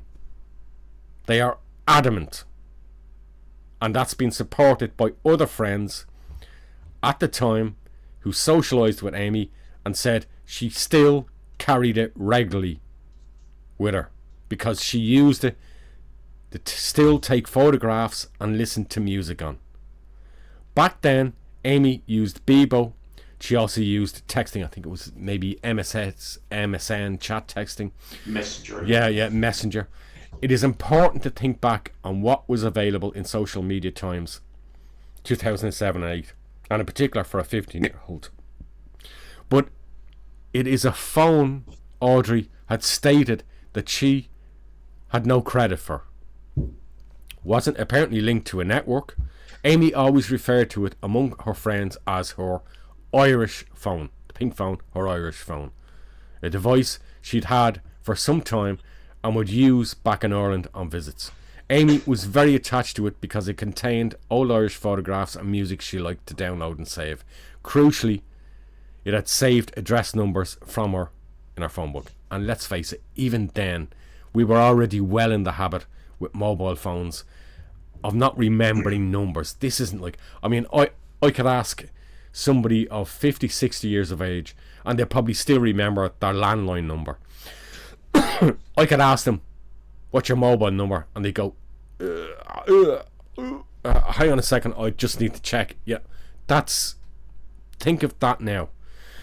But it is a phone, like everyone who got a mobile phone, you save numbers and don't remember them off the cuff. But, and this is significant, Amy, when she moved to Spain, acquired a second mobile.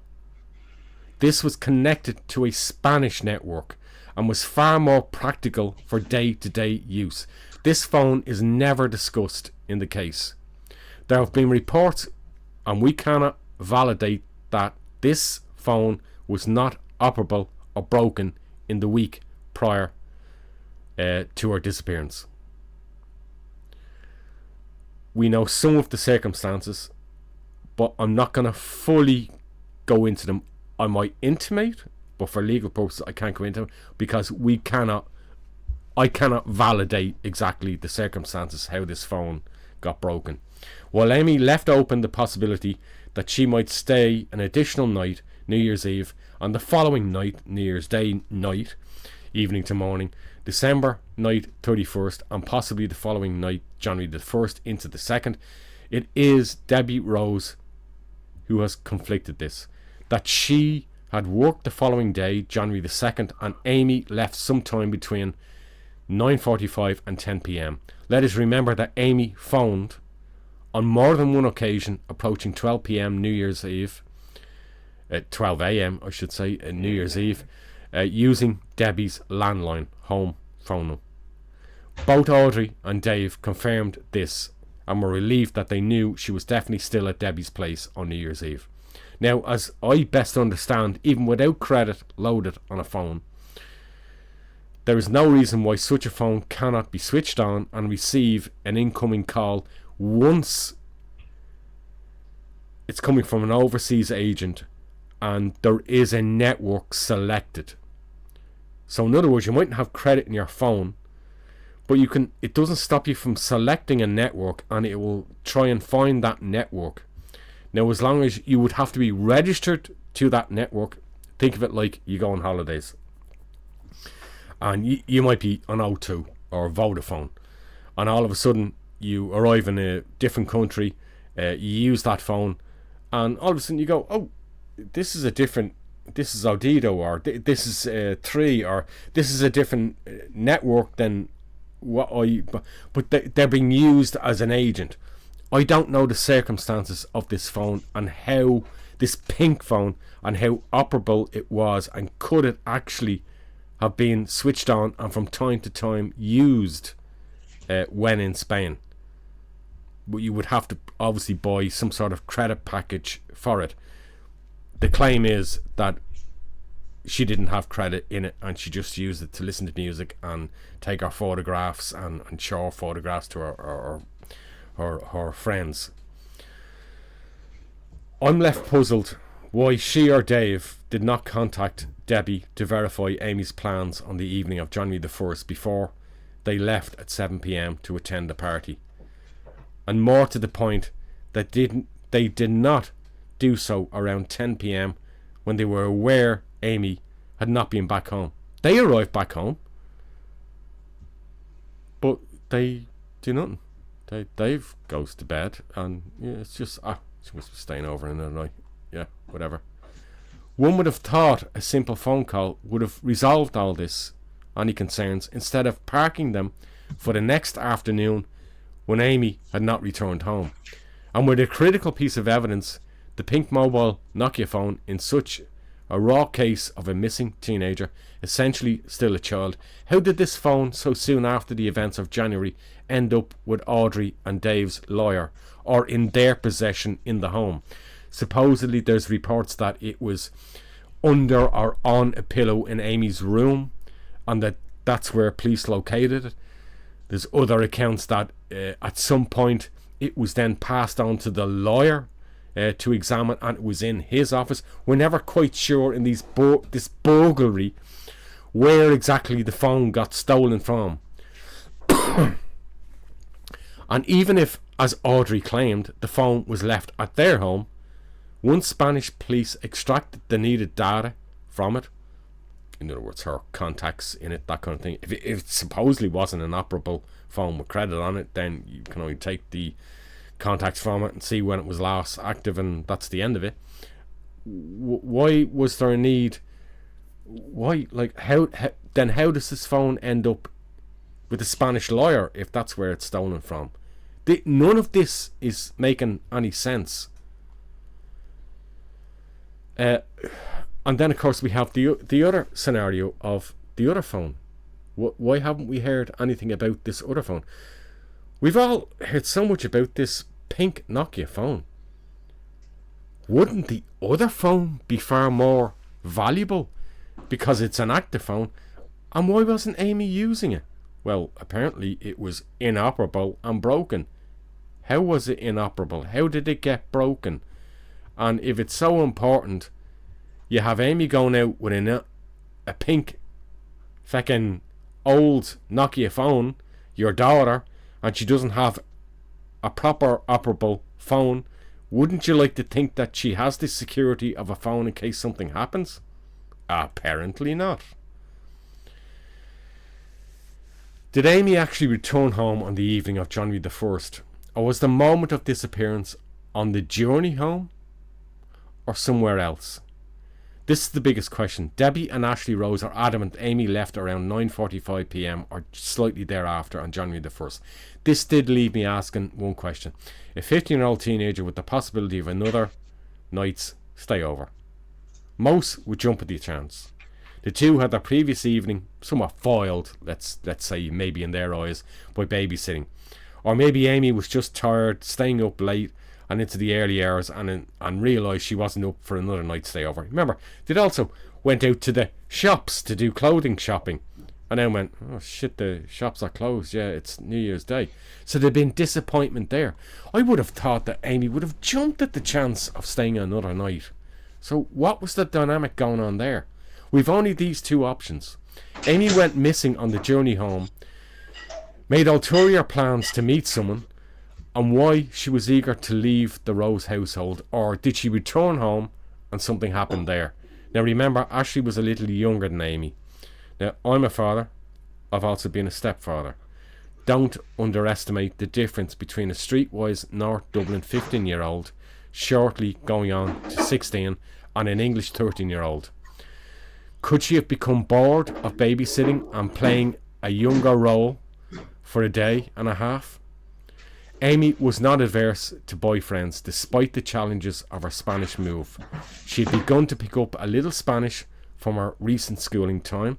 Her universe was expanding. She was pretty, feisty and outgoing. Enough in her own parents' wide network of friends and people they frequented to focus on her as a target on that trip home. But I'm not... Sorry, Mick, it's a bigger gap. Just, I suppose what we're saying really is it's a bigger gap, 13 to 15, nearly 16. It's a big gap, isn't it? Yeah. Gap at that age because it's a bigger fraction of the age. Whereas like 2 years between someone who's, 19 to 21, it wouldn't be as much, wouldn't be as noticeable. In maturity, I think is what we're getting at. Yeah. That's a big gap. But I'm not willing to let go of the small possibility she did return home, regardless of what is being claimed. In 2008, post-disappearance, I would have been in a different mind. Audrey Donoghue claims Amy did not return home on January the 1st, 2008. Yet Amy's pink Nokia phone, according to her, was found in her room and she never took it on the sleepover with Debbie and Ashley Rose, contrary to what they claim. Are Debbie and Ashley mistaken? But isn't this the phone Amy needed to rely on for all of her address book lookups? Why is this the one most significant device disappearance, the theft, from Audrey and Dave Mann's lawyer's office? If you have that phone data, circumstance and case already solved. In essence, if you accept Audrey and Dave are correct, then the phone was always at home for Amy's stay over. And Debbie and Ashley are blatantly lying. And when Ashley and Amy took out her pink Nokia to look up her mother's mobile phone number, to dial on the Rose's landline phone, coming up to midnight on New Year's Eve, it was all barefaced lies. But why on earth would Ashley and Debbie lie? A pink phone would be pretty striking in 2008. This isn't 2025. Christine Kenny, the sister of Amy's father Christopher, has called on Spanish authorities to conduct a cold case review of Amy's disappearance, and for Gardaí and the government to become involved and put more pressure on Spanish police to look again at the facts. Both Ashley Rose and Christine Kenny believe Amy is dead. Amy's social media uncovered very little. Unfortunately, at this time, such forensic searches were at best poor, and there was little to learn. That said, police have been very circumspect about the data they have, and even if they know what device Amy was using. It's the second device we need to know about, and what circumstances led to it being broken or inoperable. Phones and walls never make good bedfellows at speed. What led Amy in those final few days to need to carry her old pink Nokia with her in recent weeks up to her disappearance? Where is that second phone, Audrey and Dave? Where is he? I have looked into Dave Mann's business in Spain, and I'm struggling to really find the high-flying property owner he claimed to be. In fact, I can only find 4 significant properties over several years he was directly connected with. In reality, his business seemed more ad hoc estate agency services and ownership of 2 or 3 properties over time. He was certainly no Donald Trump. Property passed on pretty quickly, and his dealings seemed more management for clients and small time. I'm actually struggling to see where money was coming from for Audrey's 20k private English school lessons for her 2 kids, Dean and Amy, the previous purchase of a bar, sustaining their own income on accommodation at Riviera del Sol in what seems a pretty upmarket place, gym fees, cars, a book cruise coming up, other trips, and being able to post substantive rewards in later years, up to €1 million. Where was this money coming from? Audrey has stated that their committed effort and search for Amy led them to a financial breaking point. Now, Amy, remember her. This should be what it's all about. We're not going to lose her for the 3rd time. In the weeks and months leading to Amy's disappearance, she had developed a disturbing pattern, often out and away from home, out of regular schooling, befriending people she probably should have never trusted, staying with friends impromptu, even sleeping rough on occasions. There are leaked text messages, all to evade going home and rebelling. When a 15-year-old girl would rather sleep in a fucking unlocked car of a friend and not go home, we've a serious problem. I don't underestimate that Amy would have been a serious handful with her wayward ways, and that creates problems of itself. In this case, I can only conclude 2 scenarios, and this is aside from the issues that were clearly going on at home. 1, she left Ashley Rose on the evening of January the 1st, 2008, and had yet another plan to avoid going home, sought to find old haunts in the area, and met her demise with someone older that she might have thought she knew better. Or 2, she did not disappear on the 10-minute trail home from Debbie and Ashley's apartment. I now discount that after countless searches. She did get home, and something more untoward happened there, whether within the home or she was taken somewhere else after she returned home. Brian? Yeah. Awful lot in that, Mick. Yeah. Yeah, well boiled down, yeah. So boiled down to those options. I mean, I'm sorry, Brian. I think I forgot. I probably it's because there was it's an image insert.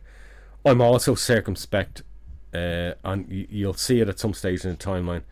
I think I have it on Google Maps. We might have brushed over it about the where Ashley and Debbie's home was, and the Riviera del Sol.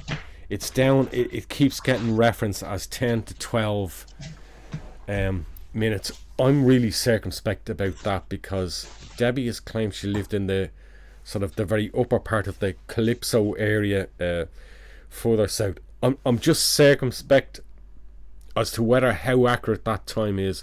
I have a suspicion it's a little bit longer.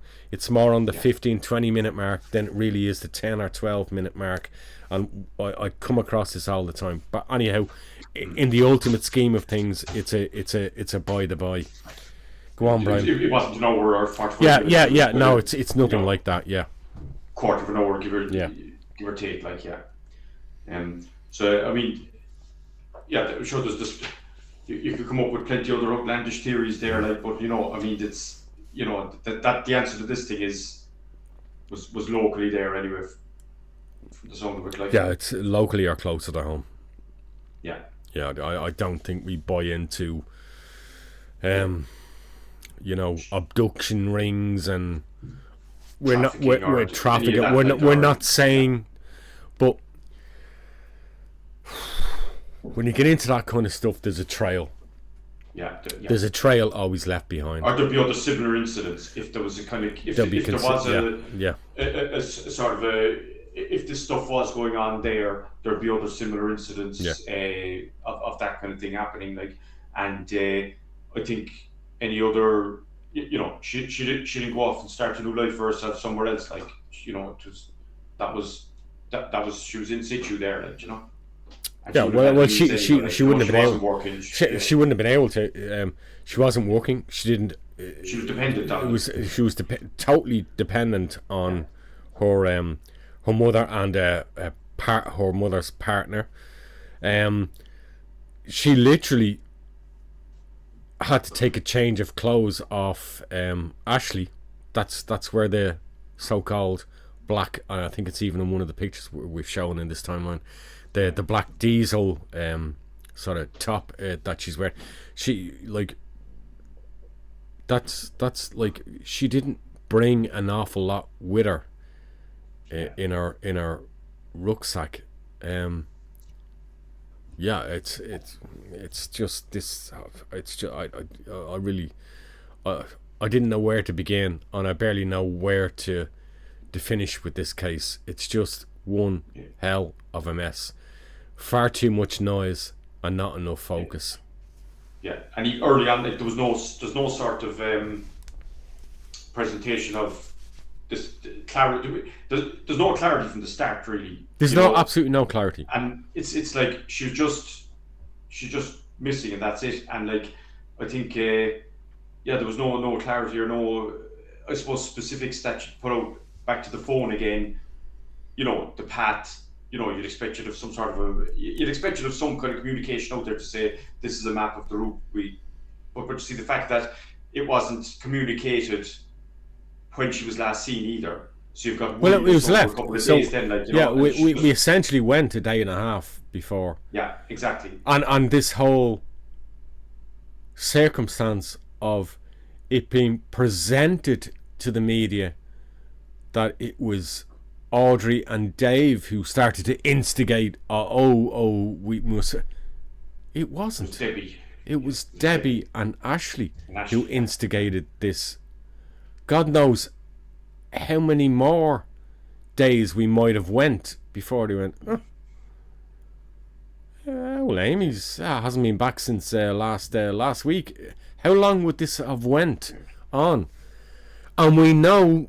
You know, without going into detail, you know, legal things and all that, we know there were occasions where Amy, you know, even Debbie has confirmed this, there were occasions where she went to Debbie for not just a day, several days. It's just that Debbie's circumstances around that time, after the Christmas and the New Year's and getting back to work, she needed to get back to work and was, you know, probably a bit, you know, okay, Amy, you know, best you go home. You know, you can't stay a week here now. Yeah. You know, she wanted to get her head done before. So there had been a history. Yeah. And again, this is something that Audrey does not go into. It's like Audrey's book. It's not there are untruths in it. There just isn't enough of the truth. It's highly economical. I don't know. It needs somebody on the Spanish side to take the bull by the horns, communicate with. Well, it's a bit late now, but like it's 17 years. That's going to be very difficult after 17 years, Brian, isn't it? Yeah. So it is like, and it's just trying to get any sort of information. It was lost. This case was lost. This case was lost in the first few days. 3 days or whatever. The first day and a half, the case was lost because you effectively, no offense, Mick. Yeah. Building a timeline off this, you're missing the crucial 48 hours after before and after the disappearance, and you know your timeline is kind of sunk. I'm not saying that No, doesn't take away from what you've done here tonight. but there's the nothing timeline there. is- There's very little there that we know of. That's the problem. There isn't anything to fill it with. Yeah, and it's that's the thing. So the police didn't. We have the three witnesses, who maybe might have seen, her with this older blonde woman, but that's literally all we have. There is nothing more. Yeah. And that's the problem with Spanish police. They won't release details. Yeah. Was she ever identified, that woman, or did they even say that? Like? I don't, but they never even confirmed it. That's her problem. Yeah. So unless somebody talks that knows something or whatever, and I don't mean coming out and saying, "Oh, we thought she was seen with so and so." That's actually somebody comes up with something concrete, or the Spanish police come out and say, reignite this thing as a cold case and say, just try and go back to the start again, re-interview the witnesses, re-interview the Roses, put together a proper detailed timeline, geographical and evidence as well, and so on, and go back to basics, back to the start again. It's a bit late for boots on the ground, but back to the start again and kickstart this thing all over again. There has been tip-offs, I think, even as late as 2021. Yeah. That there was evidence presented in a tip-off by a witness that they believed that Amy's body was buried. I think it was in a facility close to a gym or resort area, with something like new buildings built there, not there at the time, and that her body was secreted there. And people have lived in that area since this report was made, and the Spanish have claimed they went there and searched, and other people, locals, have claimed the Spanish people were never here, and so we would have known about it. And if they did, it was like just looking over a garden wall, and that's about as far as the search. This wasn't moving in with forensic scanning equipment to see has the ground been disturbed or moved over the years. This wasn't an invasive search, and it looks to me like there was a desperate lack of invasive searching in this case. Yeah. In those. Well, you've had at least, I mean, at the very least, as a starting point, I mean, either way, whether it was on the first or on the second or whatever, like, you'd expect that if they said she left the house, that whole area should have been a fingertip search of the areas surrounding the Rose's place, at least, radially outwards from there, like, and the other thing I noticed about because there has been cases, see what's the terrain like there, any scrub, any drains, anything like that. Like, it doesn't sound like that was really done. Like, you'd fan out from the central part where she was last seen, supposedly, like, or it has, but it just hasn't been reported on. I don't know. Yeah. The other thing I noticed was the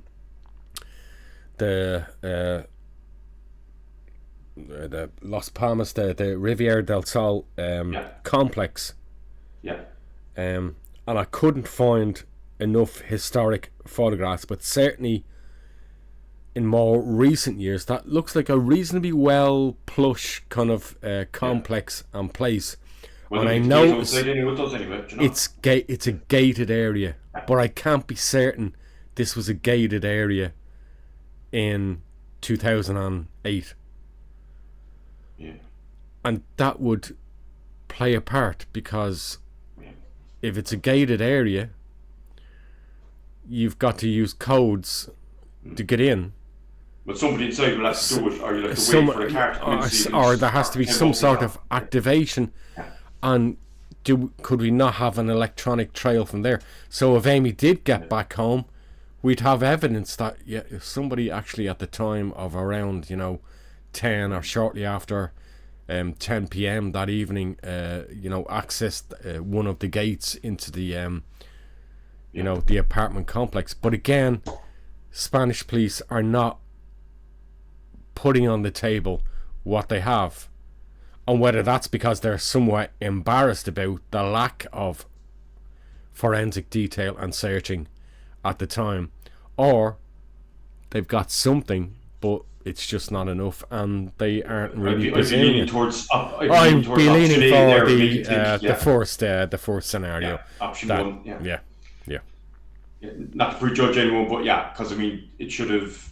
It would have come out at this stage.